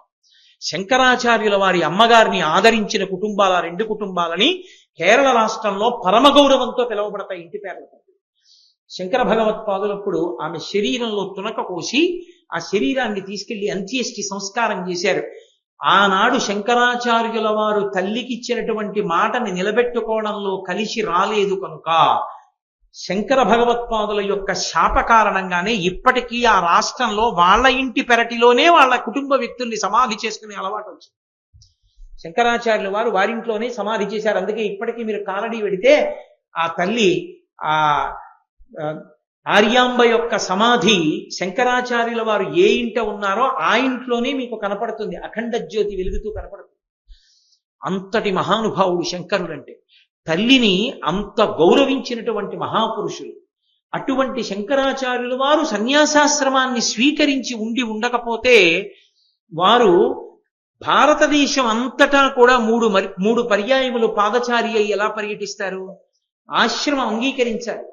అలా సన్యాసి కాబట్టి తిరిగారు కాబట్టి 72 అవైదికమైనటువంటి వాదనలను ఖండించి మహానుభావుడు మళ్ళీ వేదాన్నంతటినీ కూడా ప్రమాణవాక్కుగా నిలబెట్టి ఇవాళ మనం ఇన్ని కార్యక్రమాలు చేసుకుంటున్నామంటే ఈ కార్యక్రమాలన్నీ కూడా శంకరాచార్యుల వారి భిక్ష. శంకరులు లేని నాడు ఇవేమీ లేవు, కాలగర్భంలో ఎప్పుడో కలిసిపోయాయి. శంకరులు అవతారం వచ్చింది కాబట్టి ఇప్పటికి ఇవి అన్నీ బతికి బట్ట కట్టే. కాబట్టి శంకరులకి నమస్కారం చెయ్యకపోతే అంతకన్నా కృతజ్ఞత ఇంకొకటి ఉండదు. ప్రతి ఇంటా శంకరాచార్యుల వారి మూర్తి ఉండాలి, ప్రతి ఇంటా శంకరాచార్యుల వారికి నమస్కారం జరగాలి. అంతటి మహోత్కృష్టమైన అవతారం శంకరాచార్య స్వామి వారి. అటువంటి శంకర భగవత్పాదులు ఆ సన్యాసాశ్రమాన్ని స్వీకరించారు. అందుకే శంకరుల యొక్క అవతార వైశిష్ట్యం ఏమిటో పద్మపాదాచార్యుల వారు స్తోత్రం చేశారు. పద్మపాదాచార్యుల వారు ఒక చోట శంకరుల యొక్క వైభవాన్ని ప్రస్తుతి చేస్తూ స్తోత్రం చేశారు. అందులో ఆయన అన్నారు, నమామ్యభోగీ పరివార సంపదం నిరస్తభూతిం అనుమార్థ విగ్రహం. ఆ శంకరులు అపూర్వమైనటువంటి శంకరులు. ఏదో మామూలుగా మనం రోజు చెప్పుకునేటటువంటి పరమశివుని వంటి స్వరూపం కాదది. అందుకని నిరస్తభూతిం అనుమార్థ విగ్రహం వినా వినాయకం అపూర్వ శంకరం. అపూర్వమైనటువంటి శంకరులైన ఏ కారణం చేత అంటేట నమామ్యభోగీ పరివార సంపదం అని మొదలుపెట్టారు. నమామి, నమస్కరించుచున్నాను. పద్మపాదాచార్యుల వారు శిష్యులు, శంకరాచార్యుల వారు గురువు. గురువు గారి పేరు చెప్పేటప్పటికి శిష్యుడి రెండు చేతులు ఇలా ఉండాలి. గురువు అంటే శాసకుడు, మార్గమును చూపించి పరమేశ్వరుణ్ణి చేర్చగలిగిన వాడు. అందుకే గురువుకి ఇచ్చే మొట్టమొదటి గౌరవం ఏది? నమస్కరించుటయే. అందుకే శ్లోకం దేంతో మొదలు పెట్టారంటే నమామి అంటూ నమస్కరించుచున్నాను. ఎవరికి? నమామ్యభోగీ పరివార సంపదం. అభోగీ పరివార సంపదం. శంకరాచార్యుల వారట భారతదేశంలో ఎక్కడికి వెళ్ళి ఆయన ఏ పాఠం చెప్దామని కూర్చునుంటే 6,000 మంది సన్యాసులు ఆయన చుట్టూ ఉండేవారట. సత్యదండం పట్టుకుని అద్వైత మార్గంలో వెడుతున్నటువంటి సన్యాసులు 6,000 మంది సన్యాసులు ఆయన వెంట లేని రోజు లేదు. ఒక్కొక్క సందర్భంలో శంకరాచార్యుల వారు నడిచి వెడుతుంటే కొన్ని కిలోమీటర్ల వరకు, కొన్ని మైళ్ల వరకు ఆయన మాటలు వినాలని ఆయనను అనుగమించి నడిచి వెడుతుండేవారు. అటువంటి శంకరుల చుట్టూ ఉండేవాళ్ళు ఎవరుండేవారు? ఆయన సన్యాసిగా ఉన్నారు కనుక సన్యాసులే ఉండేవారు. కైలాస శంకరుడిగా ఉంటే భోగీ పరివార సంపదం. ఆయన దగ్గర భోగీ పరివారం ఉంటుంది. భోగీ పరివారం అంటే భోగి అంటే పాము, పాముకి భోగి అని ఒక పేరు. ఆ పాములు ఆయనకి పెద్ద సంపద. సంపదని అలంకారం కింద కదండి పెట్టుకుంటాం. నా దగ్గర 4 గొలుసులు ఉన్నాయనుకోండి వేసుకోను, 4 కంకణాలు ఉన్నాయనుకోండి చేతి నిండా పెట్టుకోను. సంపద ఉంటే ఒంటి మీద వేసుకుంటాం. శంకరుడికి ఉన్న సంపద ఏమిటి? పావులే. అందుకని ఒంటి మీద వేసుకుంటాడు.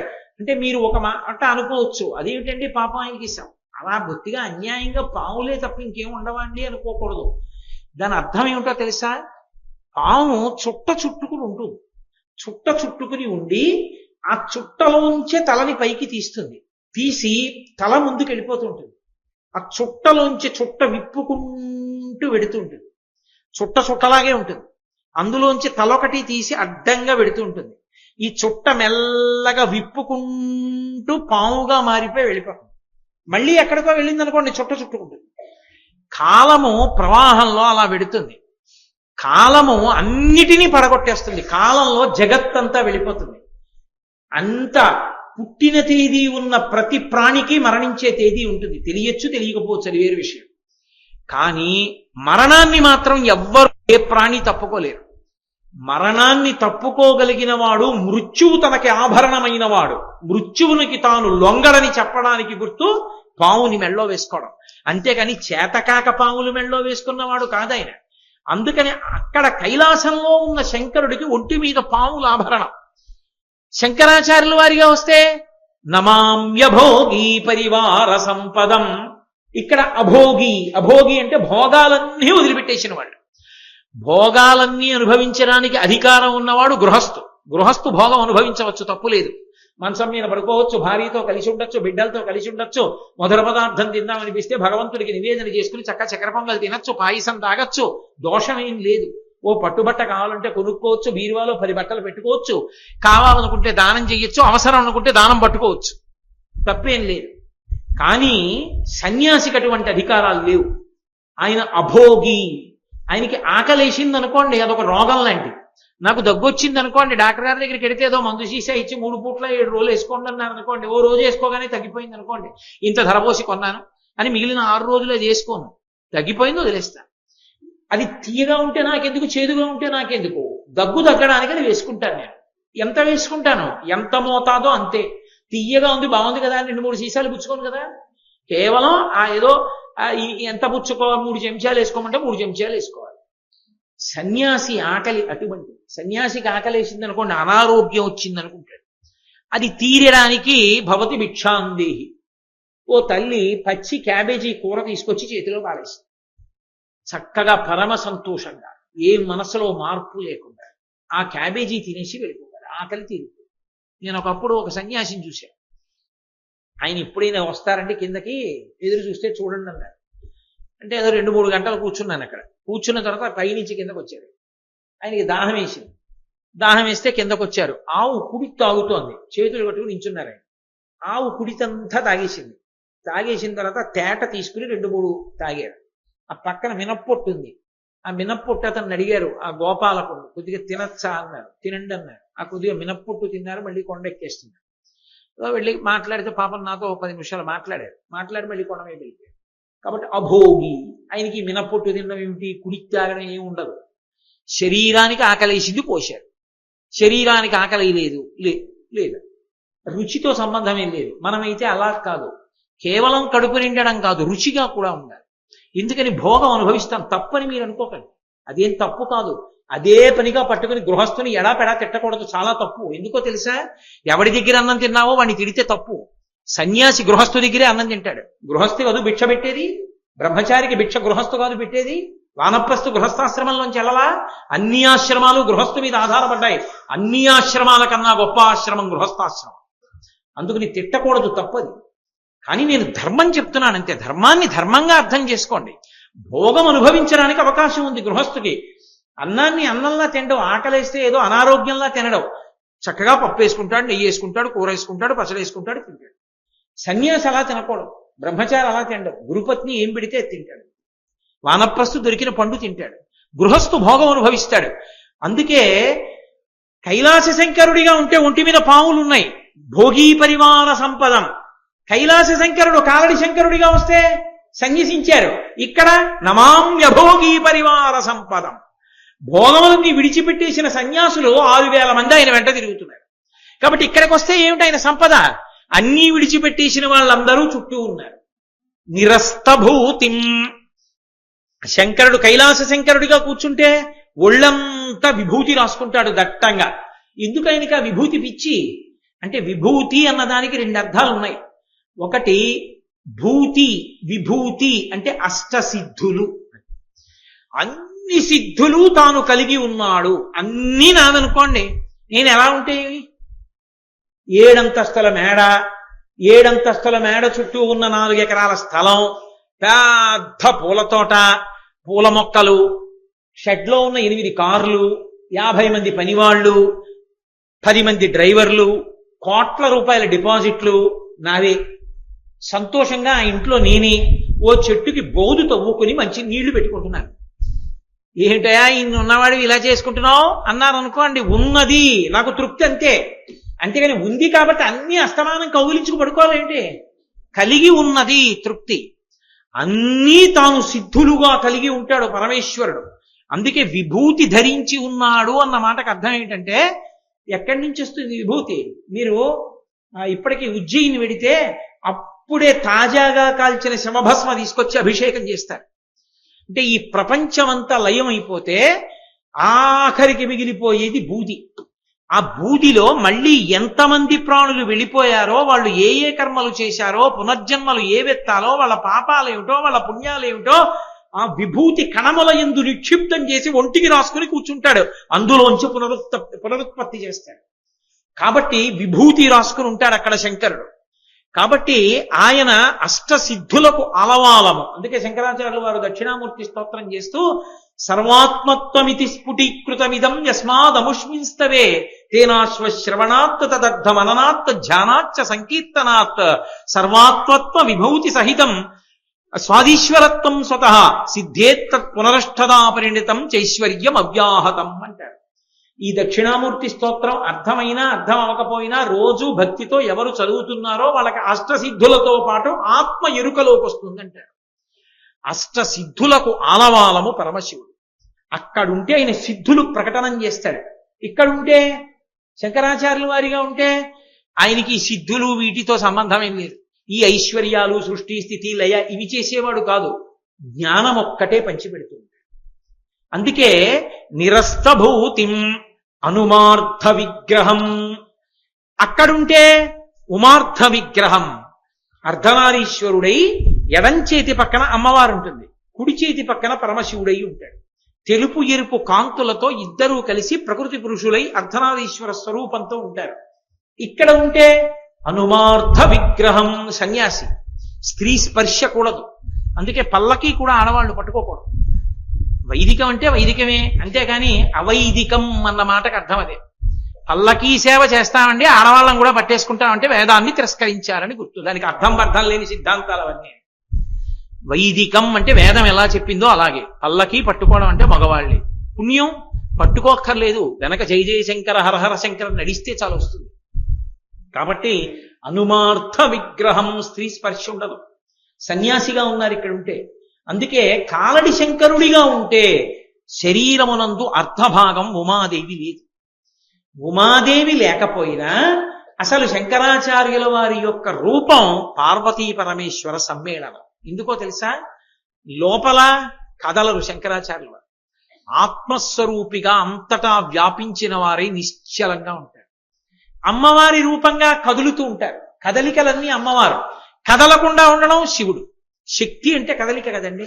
కదలిక లేకపోతే శక్తి ఎలా అవుతుంది? నేను ఇలా అన్నానంటే శక్తి ఉంది, కదలిక. శక్తి లేకపోతే చేయి కదలదు.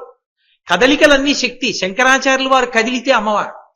శంకరాచార్యుల వారు కూర్చుంటే, పాఠం చెప్తే, రచన చేస్తే, భాష్యం చేస్తే పరమశివుడు. శివపార్వతుల సమాగమ స్వరూపమే శంకర భగవత్పాదుడు. కాబట్టి పైకి మాత్రం ఇక్కడ అర్ధనారీశ్వర స్వరూపంలా పక్కన పార్వతీదేవి ఉండదు. కాబట్టి అనుమార్థ విగ్రహం, అనుగ్రం. అక్కడ ఉంటే ఆయనకున్నటువంటి అష్టమూర్తి తత్వంలో 8 నామాల్లో ఒక నామం ఉగ్ర. అందుకే శర్వ, భవ, భర్గ, ఉగ్ర, ఈశాన, పశుపతి, సదాశివ అని పిలుస్తాం కదా. అందులో ఓం ఉగ్రాయ నమః అని ఉగ్రాయ దేవాయ నమః, భవస్య దేవస్య పత్నై నమః అన్నట్టే ఉగ్రస్య దేవస్య పత్నై నమః అని పిలుస్తాం అమ్మవారిని. ఉగ్రుడు అని శంకరుడికి ఒక పేరు. శంకరుడికి ఉగ్రుడు అని పేరుంటే చాలా ఉగ్రంగా కోపంగా ఉంటాడా అండి? అంటే ఆయన నిజంగా కోపం ఉన్నవాడైతే సదాశివ అన్న పేరు ఎందుకు ఉంటుంది? సదాశివ అంటే అర్థం ఏంటి? సదా అంటే ఎప్పుడు, శివ మంగళప్రదుడై ప్రశాంతంగా ఉంటాడు. మరి సదాశివ పేరుంటే ఉగ్ర పేరుంది కోపంగా ఉంటాడని, మరి రెండింటికి ఎలా కుదురుతుంది? అంటే ఉగ్ర ఎందుకయ్యాడంటే భీమ అవడం కోసం. ఉగ్ర భీమ పక్క పక్కనే కలుస్తాయి పేర్లు. ఉగ్రుడు ఎందుకు అవుతాడంటే భీముడిగా ఉండడానికి ఉంటాడు. ఈశ్వరుడికి భీమ అని ఒక నామం. భీముడు అంటే పాండవుల్లో భీముడు అనుకోకూడదు, దక్షారామంలో భీమనాథుడై. ఉగ్ర అంటే ఆయన కోపం నటిస్తాడు. తండ్రి చూడండి, ఏమిరా నువ్వు స్కూల్కి వెళ్ళలేట అని కళ్ళెర్ర చేసినట్టు ఉత్తినే కోపం అలా కళ్ళెర్ర చేస్తాడు. కళ్ళెర్ర చేయగానే మనం భయపడిపోయి, అయ్యి బాబోయ్ ఏమిటి స్వామి మా మీదంత కోపడ్డారో, నేనేమైనా తప్పు చేశానా? నమస్తేస్తు ధన్వనే బాహుభ్యాముత తే నమః. మీ బాహువులకో నమస్కారం, మీ ధనస్సుకో నమస్కారం తండ్రి, కోపం వదిలేయండి అన్నాం అనుకోండి, తానేదో అదిగా ఉంటాడు. అసలు తానిప్పుడు సదాశివుడు. అందుకే సదా బ్రహ్మ సదా విష్ణు ఉండదు, సదాశివ ఉంటుంది. ఎప్పుడూ ప్రశాంతంగా ఉంటాడు. ఎప్పుడూ ప్రశాంతంగా ఉండే శివుడు ఉగ్రుడు ఎందుకు అవుతాడు? మన కోసం, మన్ని దారిలో పెట్టడం కోసం.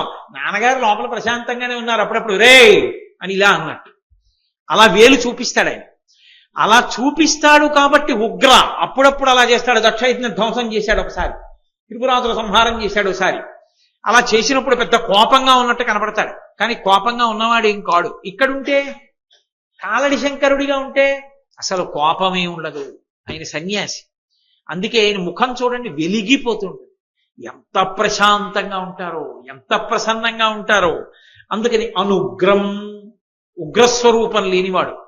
ఉన్మృధిత కాలలాంఛనం. అక్కడ ఉంటే కైలాస శంకరుడిగా ఉంటే ఆయన తెల్లటి శరీరం. ఆయన శరీరం అంతా స్ఫటిక మణి నిభం. స్ఫటికమణి ఎలా ఉంటుందో అలా ఉంటుంది శివ వపుహు, శివుని యొక్క శరీరం. ఆ శరీరం మీద ఓ నల్ల మచ్చ ఉంది. ఎక్కడుంది అది? కంఠం మీద ఉంది. లోకంలో మీరు చూడండి, ఇది తెలుగులో కన్నా ఇంగ్లీష్లో అంటే బాగా తెలుస్తుంది. ఆయన చాలా గొప్పవాడే కానండి, ఒక్క బ్లాక్ స్పాట్ ఉంది అంటే, ఒక్క బ్లాక్ స్పాట్ ఉందంటే ఆయనకో మచ్చ ఉంది. ఆయనకో మచ్చ ఉందంటే ఆయన చారిత్రమునందు ఎక్కడో ఏదో లోపం ఉందని గుర్తు. లోకంలో ఎప్పుడైనా ఎవరికైనా ఆయనకి మచ్చ ఉంది అన్నారనుకోండి, లోపం ఉంది అని గుర్తు. అసలు ఏ మచ్చ లేని వాడికి మచ్చ వచ్చింది శివుడికి. ఇప్పుడు మచ్చ వచ్చిందంటే ఆయనకి తప్పు చేశాడనా, లోకాన్ని రక్షించాడనా? శివుడి విషయంలో లోకాన్ని రక్షిస్తే మచ్చ వచ్చింది. ఎందుకని?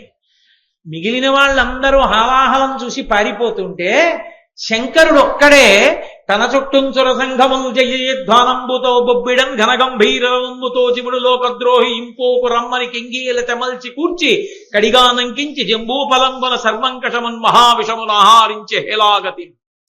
ఆ హాలాహలానికి ఎదురిళ్ళి చేత్తో పట్టుకుని కడియ చేసి దాన్ని తీసి నోట్లో పెట్టుకుని మింగుతుంటే, అరే ఉదరము లోకంబులకును సదనంబగుటెరిగి శివుడు చటుల విషగ్నిన్ కుదురుకొని కంట బిలమున పదిలెంబుగ నిలిపి సుష్మ ఫలరసము క్రియన్.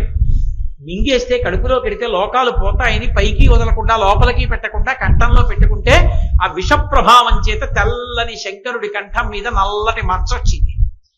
అక్కడ నల్లటి మచ్చ ఉంది కైలాస శంకరుడిగా. కాలని శంకరుడిగా ఉంటే ఒక్క మచ్చ లేదు ఆయనకి. ఒక్క మచ్చలేని వాడు ఎవరైనా ఉంటే మా స్వామి శంకర భగవత్పాదులే. అందుకే ఉన్మృధిత కాలలాంఛనం. కాల అంటే సంస్కృతంలో నలుపు. ఉన్మృధిత తొక్కేశాడు, అది లేదు. అంటే ఏంటి? He without any black spot. ఏ మచ్చ లేనివాడండి ఆయన అంటాను చూడండి. ఆయన చాలా మంచివాడండి.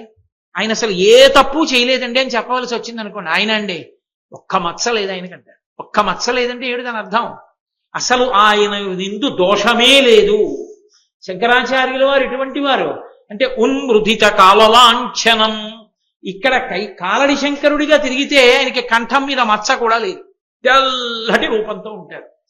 కాబట్టి ఉన్మృధిత కాలలాంఛనం అటువంటి శంకరుడు వినాయకం. అక్కడుంటే కైలాసంలో ఉంటే హేరంబుడిని పేరు ఆయనకి, వినాయకుడికి. హేరంబుడిని ఎందుకు పేరు? ఎప్పుడు నాన్నగారి దగ్గర కూర్చుని ఉంటాడు, అథవా నాన్నగారి కుడి తొడ మీద కూర్చుని ఉంటాడు. ఒకవేళ సుబ్రహ్మణ్యేశ్వర స్వామి వారు ఎక్కి కూర్చుని ఉంటే అప్పటికే పక్కన కూర్చుని ఉంటాడు. ఎప్పుడు నాన్నగారి పక్కన ఎవరు ఉంటారంటే వినాయకుడు ఉంటాడు. అందుకే హేరంబుడిని పేరు. తండ్రి దగ్గరే కూర్చుంటాడు కాబట్టి వినాయకుడికి హేరంబుడు అని పేరు. అదే ఇక్కడికి వస్తే వినాయకం, వినాయకుడు పక్కన ఉండడు. అలా మనం అనుకుంటే పప్పులో కాలేసినట్టు. వినాయకం అన్న మాటకు అర్థం ఏమిటో తెలుసా? వినాయకం అంటే ఏదో ఏనుగు ముఖంతో ఉన్నటువంటి విఘ్నేశ్వరుడు పక్కన లేనివాడు అని కాదు దాని అర్థం. వినాయక అన్న మాట ఎవరికి అన్వయం అవుతుందో మీరు అమరకోశంలో చూస్తే ఆశ్చర్యపోతారు. వినాయక అన్న మాట ఎవరికి ఉందంటే బుద్ధుడికి ఉంది. తథాగత బుద్ధ వినాయక అని. తథాగతుడు బుద్ధుడికి వినాయకుడని పేరు. వినాయకం అంటే శంకరాచార్యుల వారు అవతార స్వీకారం చేసిన తరువాత శంకరాచార్యుల వారి వాదన పటిమని తట్టుకోలేక వారు ఆవిష్కరించిన సత్యం ముందు నిలబడలేక బౌద్ధమతం ఈ దేశాన్ని విడిచిపెట్టి పారిపోయింది. కాబట్టి శంకరులు వచ్చాక బౌద్ధమతం లేదు. కాబట్టి ఇక్కడ వినాయకం పక్కన బుద్ధుడు ఉండే అవకాశం లేదు. ఇంకా ఒకసారి శంకరులు వచ్చారు, బౌద్ధమతం విడిపోయింది. కాబట్టి వినాయకం అపూర్వ శంకరం. ఈ శంకరుడు సామాన్య శంకరుడు కాడు, అపూర్వ శంకరుడు. ఎందుకని అపూర్వ శంకరుడు? ఆ శంకరుడైతే జ్ఞానం ఇవ్వాలంటే మర్రి చెట్టు కింద కూర్చుంటాడు. శంభోర్మూర్తిశ్చరతి భువనే శంకరాచార్య రూప. ఆయన అక్కడ కూర్చుంటే ఆయన దయ పరిమితం. చెట్టు కింద కూర్చున్నాడు అనుకోండి, ఆయన దగ్గరికి మనం వెళ్ళాలి. సనక సనందనాది మహర్షులు వెళ్ళారు, విడితే చిన్ముద్ర పట్టాడు, వాళ్ళకి అర్థమైంది, వాళ్ళు జ్ఞానం పొందారు. ఆయన ఎక్కడో వటవృక్షం కింద కూర్చుంటే మనం వెళ్ళగలమా? ఇప్పుడు మనం జ్ఞానం పొందగలమా? ఆయనలో చిన్ముద్ర పెట్టాడు అనుకోండి, మనకు అర్థం అవుతుందా? మనకు అర్థం కాదని, కలియుగం వచ్చిందని, జ్ఞాన ప్రబోధం చెయ్యడానికి నేను ఎక్కడో కూర్చుంటే వీళ్ళకి అందదని మన మీద దయతో కైలాసం నుంచి దిగొచ్చి నది ఎక్కడో పుట్టినా తానే అంతటా ప్రవహించి అందరి యొక్క దాహాన్ని తీర్చి వ్యవసాయానికి పనికొచ్చే పంటలు పండించి ఆకలి తీర్చినట్టు కైలాస శంకరుడు కాలడి శంకరుడిగా వస్తే తానే ఆసేతు హిమాచల పర్యంతము పాదచారి అయి 3 మాటలు పర్యటించి ప్రతి ప్రాంతానికి వెళ్లి అద్వైతాన్ని బోధ చేసి వేదము యొక్క ప్రమాణాన్ని నిలబెట్టి 72 అవైదికమైనటువంటి మతములను ఖండించి మళ్ళీ సనాతన ధర్మాన్ని నిలబెట్టినటువంటి మహాపురుషుడయ్యాడు. కాబట్టి ఆ వటవృక్షాన్ని విడిచిపెడితే ముక్త్వామౌనం వట విటపినో మూలతో నిష్పతంతి శంభోర్మూర్తిశ్చరతి భువనే శంకరాచార్య రూప. అక్కడే కూర్చుంటే మనకందడు. అందుకని మహానుభావుడు శంకరాచార్య స్వామి వారి రూపంలో భూమి మీద తిరిగారు. ఇప్పుడు తిరిగితే ముక్త్వామౌనం, అక్కడైతే మౌనం మాట్లాడడం, ఇక్కడైతే మాట్లాడమని మనం అడగలేదు. ఎంత కిందకొచ్చారో తెలుసా? శంకరుల సర్వజ్ఞత్వం అంటే ఎంత గొప్పదో తెలుసా అండి? ఆశ్చర్యపోయే సంఘటన ఒకటి చెప్తా మీకు శంకర విజయాల నుంచి. శంకరాచార్యుల వారు ఒకసారి అలా వెళ్ళిపోతూ చెప్పులు కుట్టేవాడు ఒకడు చెప్పులు కుడుతుంటే నించున్నారు. ఇలా చూశారు. చూస్తే అతను చెప్పులు కుట్టడం ఆపి శంకరాచార్యుల వారు వచ్చారని నమస్కారం చేసి అన్నాడు, శంకరా మీరు సర్వజ్ఞులని మీకు బిరుదుంది అన్నాడు. అవును ఉంది. సర్వజ్ఞులంటే అన్ని తెలిసి ఉండాలిగా, చెప్పు కుట్టగలరా అని. అలా కుట్టగలరా, ఇది కుట్టండి. వెంటనే శంకరాచార్యుల వారు చెప్పులు కుట్టేవాడి దగ్గర కూర్చుని చెప్పు తీసుకుని సూది తీసుకుని ముక్కు మీద ఇలా అన్నాడు. అనగానే వాడు కాళ్ళ మీద పడ్డాడు. ఎందుకంటే శరీరంలో మిగిలిన చోట చెమట పట్టిన జిగురు ఉండదుట, ముక్కు చివర పట్టే చెమటకి జిగురు ఉంటుంది. అందుకే చెప్పులు కుట్టేవాళ్ళు సూదిని ముక్కు మీదే ఇలా అంటుంటారు. శంకరాచార్యుల వారు సూది తీసుకుని ఇలా అనగానే కాళ్ళ మీద పడిపోయాడు. బాబో మీ సర్వజ్ఞత్వానికి జోహారు, సూది ఇలా అనాలని కూడా మీకు తెలుసు అన్నారు. అది శంకరులు అంటే. శంకరులకు తెలియని విషయం ఏమీ లేదు. సర్వజ్ఞత్వం, మహానుభావుడు శంకరులంటే. అందుకే శృతి స్మృతి పురాణానాం ఆలయం కరుణాలయం నమామి భగవత్పాద శంకరం లోకశంకరం. కరుణాలయం, పరమదయాస్వరూపి. ఆయన దగ్గర నమస్కారం చేస్తే చాలు శృతి స్మృతి పురాణానాం, వేదములు స్మృతులు పురాణములు ఏ అయోమయం లేకుండా అర్థం అవుతాయి. అర్థమై తరించడానికి కావలసినటువంటి అవకాశం లభిస్తుంది. అంత గొప్ప గురుస్వరూపం శంకర భగవత్పాదాచార్య స్వామి వారి యొక్క స్వరూపం. కాబట్టి మనం అడగక్కర్లేదు మాట్లాడమని. ఆయనే దక్షిణామూర్తిగా ఉంటే మాట్లాడని వాడు శంకరాచార్యుల వారిగా ఉంటే మౌనాన్ని విడిచిపెట్టేసి ఈ భూమండలమంతా పర్యటించి ఎక్కడికొస్తే అక్కడ మాట్లాడుతూ భక్తి స్తోత్రాలు ఇచ్చారు, ప్రకరణ గ్రంథాలు ఇచ్చారు, శివానంద లహరి, సౌందర్య లహరి, ప్రాతస్మరామి స్తోత్రాలు. అసలు ఆయన ఇవ్వనిదేముంది? భగవద్గీత, బ్రహ్మసూత్రాలు, ఉపనిషత్తులు, భాష్యాలు ఇచ్చారు. ఎంతమందితో ఎన్ని మాట్లాడారో, ఎంతమందిని అనుగ్రహించారో, ఎంతమందికి ఉన్నటువంటి అయోమయాలు పోగొట్టారో, ఎన్ని శ్రీచక్రాలు ప్రతిష్ఠ చేశారో, ఎన్ని దేవాలయాలు పునర్నిర్మాణం చేశారో. మన మధ్యకి నడిచొచ్చి మనతో కలిసి తిరిగినటువంటి సులభ సాధ్యమైన అవతారం శంకర భగవత్పాదాచార్య స్వామి వారి అవతారం. కాబట్టి వినాయకం అపూర్వ శంకరం. ఇది మామూలు శంకరుడు కాడు, అపూర్వ శంకరుడు. ఇటువంటి శంకరుడు ఇంతకు ముందు లేడు. అటువంటి శంకరుడు ఈ శంకరుడని పద్మపాదాచార్యుల వారు స్తోత్రం చేశారు. అంత గొప్ప శంకర భగవత్పాదులు. అటువంటి శంకర భగవత్పాదులు సన్యాసం తీసుకున్న తరువాత గురువు గారి దగ్గర శాస్త్రీయంగా ఒకసారి సన్యాసం తీసుకోవాలి కనుక బయలుదేరారు గురువుని వెతుక్కుంటూ. గురువుని వెతుక్కుంటూ శిష్యుడు ఎలా బయలుదేరాడో యోగ్యుడైన శిష్యుడి కోసమని గురువు గారు కూడా బయలుదేరి వచ్చేశారు. వచ్చిన వారే గోవింద భగవత్పాదాచార్య స్వామి.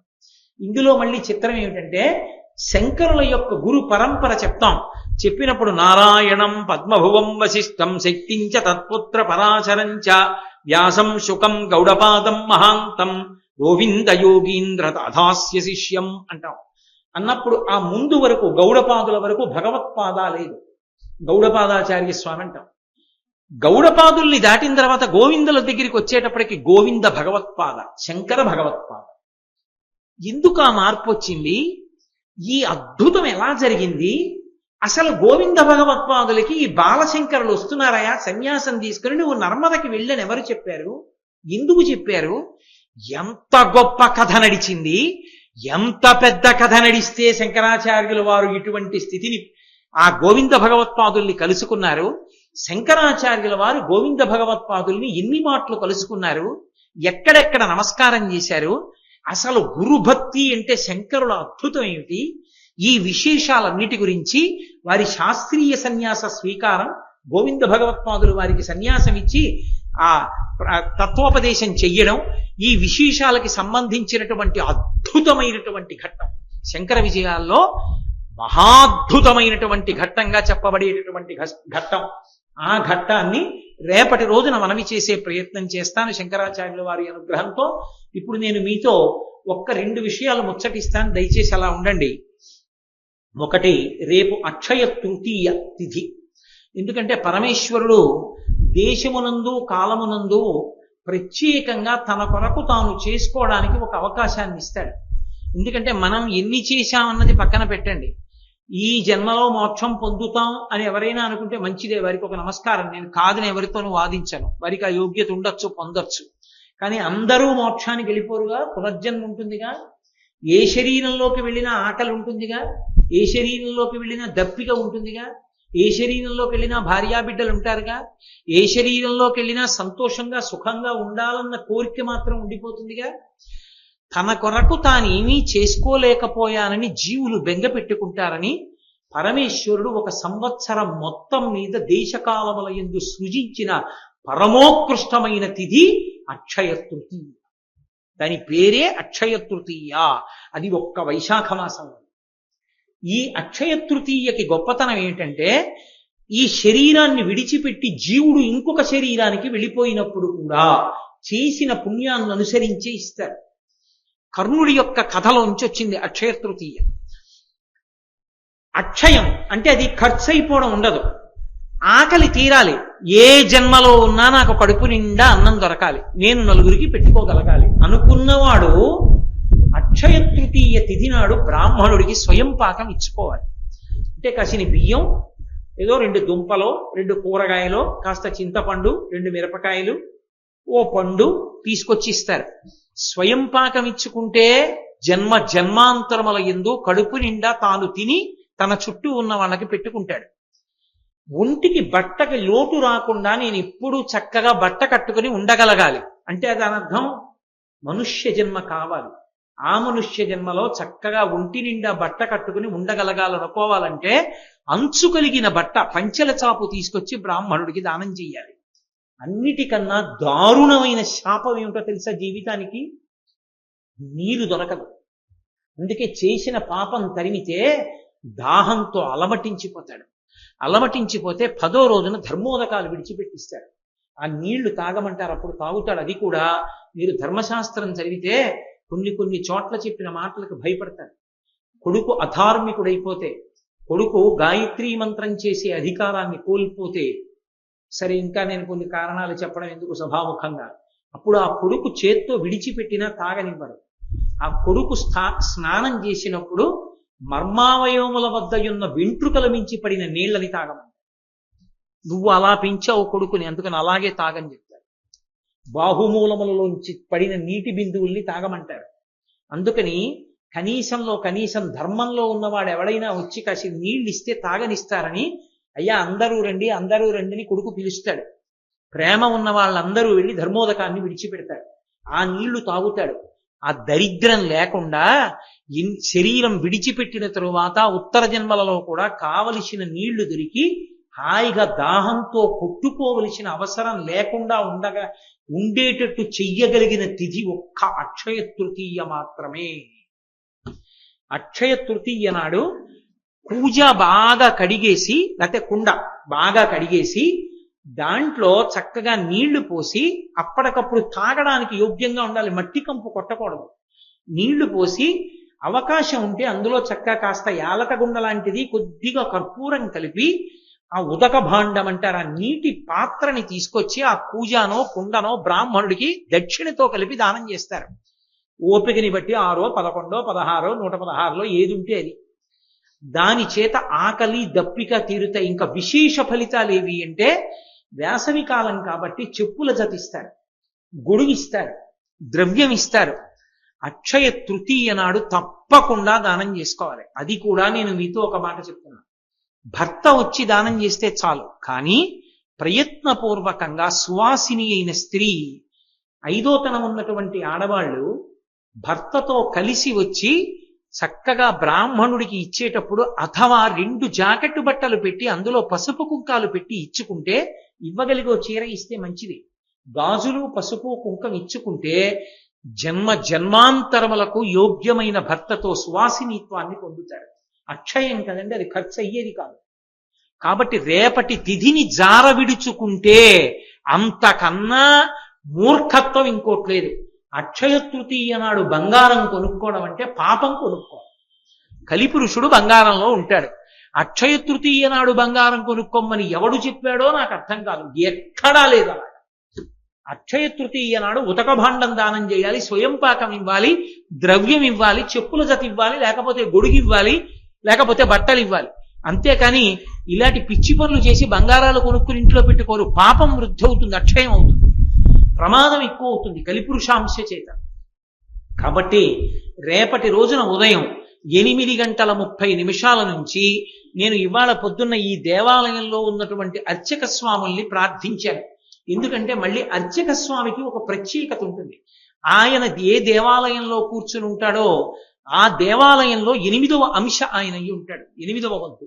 అందుకే గద్దించి దెబ్బలాడకూడదు, మంచిగానే చెప్పాలి ఏదైనా చెప్పి. అందుకే రేపు ఈ దేవాలయంలో ఉండేటటువంటి అర్చకులు ఉదయం 8:30 నుంచి ఇక్కడ మీ అందరికీ ఆ సావకాశం ఇచ్చి సిద్ధంగా ఉంటారు. మీరందరూ కూడా ఈ అవకాశాన్ని సద్వినియోగం చేసుకుని, నేనేదో స్వార్థంతో చెప్తున్నాను ఈ మాట అనుకోకండి. నాకిమ్మని చెప్పట్లేదు, మీరు ఇచ్చినా నేను పుచ్చుకోను. నాకు అపరిగ్రహం, నేను ఎవరి దగ్గర పుచ్చుకోను. నేను నయా పైసా పుచ్చుకోవడం నా జన్మాంతరంలో నాకు అలవాట్లేదు, నేను పుచ్చుకోను. కాబట్టి చక్కగా వాళ్ళకి దానం చేస్తే మనం తరిస్తాం. మీకే చెప్పాను అనుకుంటారేమో, పరమేశ్వరుడు నాకు ఇచ్చిన కాడికి నేను దానం చేసుకుంటాను. కాబట్టి అక్షయ తృతీయ తిథిని అందరూ సద్వినియోగం చేసుకోండి. దానికి వీలుగా నేను ఇవాళ ప్రొద్దున్నే అర్చకుల్ని ప్రార్థన చేశా. అయ్యా రేపు ఉదయం మీరు తీసుకోండి అని చెప్పాను. తప్పకుండా తీసుకుంటాం గురువుగారు అన్నారు. 8:30 నుంచి వాళ్ళు సిద్ధంగా ఉంటారు, మీరు వచ్చి చక్కగా దానం చేసుకోవచ్చు. ఇక రెండవ విషయం, అక్షయ తృతీయ నాడు చేసిన ఏ చిన్న పుణ్యమైనా అక్షయ ఫలితాలను ఇస్తుంది. అంటే లెక్క పెట్టడం సాధ్యం కాదు. అందుకే రేపు ఉదయం 6:30 గోపూజ ప్రారంభం అవుతుంది. ఈ దేవాలయంలో ఒక అద్భుతమైన ప్రదేశం ఉంది. ఆ ప్రదేశం ఎక్కడుంది అంటే, ఈ దేవాలయం వెనక ఒక వేప చెట్టు రావి చెట్టు కలిసి పెరిగి పక్కన నవగ్రహ మంటపం ఉండి మధ్యలో జంట నాగేంద్రులు ప్రతిష్ఠ చెంది శివనామాలు 1,000,000 పైచిలుకు నామాలు అక్కడే భూమిలో నిక్షిప్తమై పరమశివుడు ఉండి పక్కన అమ్మవారు ఉంది. ఆ రావి చెట్టు వేప చెట్టు కింద మంటపం వేసి ఏదైనా పూజ చేస్తే విశేష ఫలితం వస్తుంది. మీకెవరికి తెలియదు, కానీ ఇవాళ సందర్భం వచ్చింది కాబట్టి చెప్తా. అప్పుడప్పుడు నేను నిశ్శబ్దంగా ఎవరికీ తెలియకుండా వచ్చి అక్కడ కూర్చొని జపం చేసుకున్న రోజులు ఉన్నాయి. అంత గొప్ప స్థానం అది. అందుకే అక్కడ బిల్వవృక్షం ఉంది. పైగా బిల్వవృక్షం నీడలో లక్ష్మీదేవి కూర్చుని ఉంటుంది. అందుకే రేపటి నుంచి ఒక ప్రత్యేకమైన అవకాశాన్ని కల్పిస్తున్నాం. అక్షయ తృతీయ కనుక రేపటి రోజున 6:30 2, 3 జంటలు, ఇప్పటికే వాళ్ళ పేర్లు ఇచ్చారు, 2, 3 జంటలు రేపు సత్యనారాయణ వ్రతం చేసుకుంటాయి. వాళ్ళు వ్రతం చేసుకుంటున్నారు అనుకోకండి, మనం ఆ వ్రతం చూసి ప్రసాదం తీసుకున్నా చాలు, భగవన్నామని చెప్పినా చాలు. రేపు శంకరాచార్యుల వారికి అభిషేకం ఈ కింద ఉండదు. రేపు అక్షయ తృతీయ కనుక దేవాలయానికి అంతటికీ కూడా సార్వభౌముడు పరిపాలకుడు అయ్యప్ప స్వామి. కాబట్టి రేపు ఆయనకి అభిషేకం జరుగుతుండగా మనం చూశామనుకోండి, గురువు గారికి అభిషేకం జరుగుతుండగా జన్మాంతరముల యందు ఏ ఉద్వేగం లేకుండా హాయిగా చల్లగా ఉంటాం. అభిషేకం మనం చల్లగా ఉండేట్టు చేస్తుంది. మీరు చూడండి, చల్లగా ఉండాలరా 10 కాలాలంటారు. అందుకే దేనికైనా అభిషేకమే విరుగుడు. అందుకే రేపు ఉదయం 7 గంటలకి శంకరాచార్యుల వారికి అయ్యప్ప స్వామికి ఏకకాలంలో అభిషేకం జరుగుతుంది. 8:30 నుంచి బ్రాహ్మణులు దానం తీసుకుంటారు.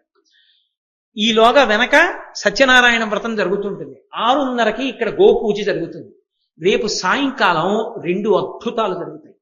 ఒకటి, ఈ దేవస్థానానికి ఆస్థాన గాయని అయినటువంటి శ్రీమతి పెద్దాడ సూర్యకుమారి గారు శంకరాచార్యుల వారు చేసినటువంటి స్తోత్రాల్ని తీసుకుని గురువష్టకం దగ్గర నుంచి తోటకాష్టకం వరకు మధ్యలో కొన్ని ప్రధానమైనటువంటి స్తోత్రాల్ని శంకరాచార్య స్తోత్ర కదంబము అన్న పేరుతో అద్భుతంగా గంధర్వగానం చేశారు, అన్నపూర్ణాష్టకం అన్నిటినీ కలిపి. ఆ క్యాసెట్ ని ఒక్కసారి లాంఛనప్రాయంగా ఇక్కడ రిలీజ్ చేస్తాం. అలాగే రేపు అక్షయ తృతీయ, మంగళప్రదమైన విషయాన్ని రేపు చూడాలి. చూస్తే అక్షయం ఎన్ని జన్మలకి సంతోషంగా ఉంటారు. అంత గొప్ప దర్శనం ఏమిటై ఉంటుంది అంటే, రేపటి రోజున మనం తోటకాష్టకం చేసి శంకరాచార్యుల వారితో వెడుతుంటే, మీరు ఇప్పటి వరకు ఈ గుడిని కట్టిన తర్వాత ఎన్నడూ చూడని రీతిలో కనపడుతుంది మీకు ఈ గుడి. రేపటి రోజున ఈ కరెంటు దీపాలన్నీ ఆఫ్ చేసి కొన్ని వేల దీపాలు వెలుగుతాయి దేవాలయం అంతటా. మొత్తం దేవాలయం గోడలు, ప్రాకారాలు అన్నిటి మీద కొన్ని వేల దీపాలు వెలుగుతాయి ఏకకాలంలో. అన్ని లైట్లు ఆర్పేస్తారు. మీరు ఎక్కడికి వెళ్ళి చూడండి, ఇన్ని దీపాల మధ్యలో ఆ దేవాలయం ప్రకాశిస్తూ కనపడుతుంది. అక్షయ తృతీయ నాటి ప్రదోష వేళ దాటాక శంకరాచార్యుల వారి గురు పరంపర గురించి రేపటికి అందుకే తీసుకొస్తున్నాను. రేపు అక్షయ తృతీయ కనుక అసలు వాళ్ళ పేర్లు వింటే చాలు. రేపు అంతటి మహానుభావుల యొక్క వృత్తాంతం అంతటినీ విని, శంకరాచార్యుల వారు దీక్ష తీసుకోవడం వరకు విని, తోటకాష్టకంతో గురువు గారికి నమస్కారం చేసి సౌందర్యలహరి విని, కొన్ని వేల దీపాలతో ప్రకాశిస్తున్నటువంటి దేవాలయ ప్రాంగణాన్ని దర్శనం చేస్తాం. శంకరులతో కలిసి ఆ దీపాల మధ్యలో వెళ్ళొస్తాం మనం. కాబట్టి రేపు ఈ అరుగు మీద కానీ, దేవాలయం అరుగుల మీద కానీ కూర్చోడానికి అవకాశం ఉండదు. కేవలం ఇలాగా సీతారామచంద్ర ప్రభు ఆలయ ప్రాంగణంలోకి కూర్చోవచ్చు. ఎందుకంటే ఇవన్నీ దీపాలతో నిండిపోతాయి. అంత అపూర్వమైనటువంటి దర్శనం. కాబట్టి రేపు ఈ కార్యక్రమాలన్నిటినీ కూడా సద్వినియోగం చేసుకుని చక్కగా అక్షయ తృతీయని సార్థక్యం చేసుకుందాం అనుకున్న వాళ్ళందరూ కూడా ఉదయం 6:30 నుంచి మీకు ఎప్పుడెప్పుడు అవకాశం కలిగితే అప్పుడప్పుడు వచ్చి ఆ కార్యక్రమాల్లో పాల్గొని చక్కగా మీరు భగవంతుని యొక్క పరిపూర్ణమైన అనుగ్రహమునకు పాత్రులు కండి. ఇప్పుడు ఉపన్యాసం అయిపోయాక మనం తోటకాష్టకంతో శంకరాచార్యుల వారికి నమస్కారం చేసి ప్రదక్షిణ పురస్సరంగా జై జయ శంకర హరహర శంకర అంటూ వచ్చి శంకరాచార్యుల వారిని అక్కడ ఉంచి మనం సౌందర్యలహరి చదువుతాం. కాబట్టి ఇప్పుడు శంకర భగవత్పాదులు ఈ వేదిక మీదకి వస్తారు. మనందరం తోటకాష్టకం చేద్దాం. నేను కూడా కిందకు వస్తాను. మీ అందరూ కూడా లేచి నిలబడండి. మంగళాశాసన పరై పదాచార్య పురోగమై సర్వైశ్చ పూర్వైరాచార్యై సత్కృతాయాస్తు మంగళం. మంగళం కోసలేంద్రాయ మహనీయ గుణాత్మనే చక్రవర్తి తనూజాయ సర్వభౌమాయ మంగళం. ఉమాకాంతాయ కాంతాయ కామితార్థ ప్రదాయినే శ్రీగిరీశాయ దేవాయ మలినాథాయ మంగళం. సర్వం శ్రీ ఉమామహేశ్వర పరబ్రహ్మార్పణమస్తు.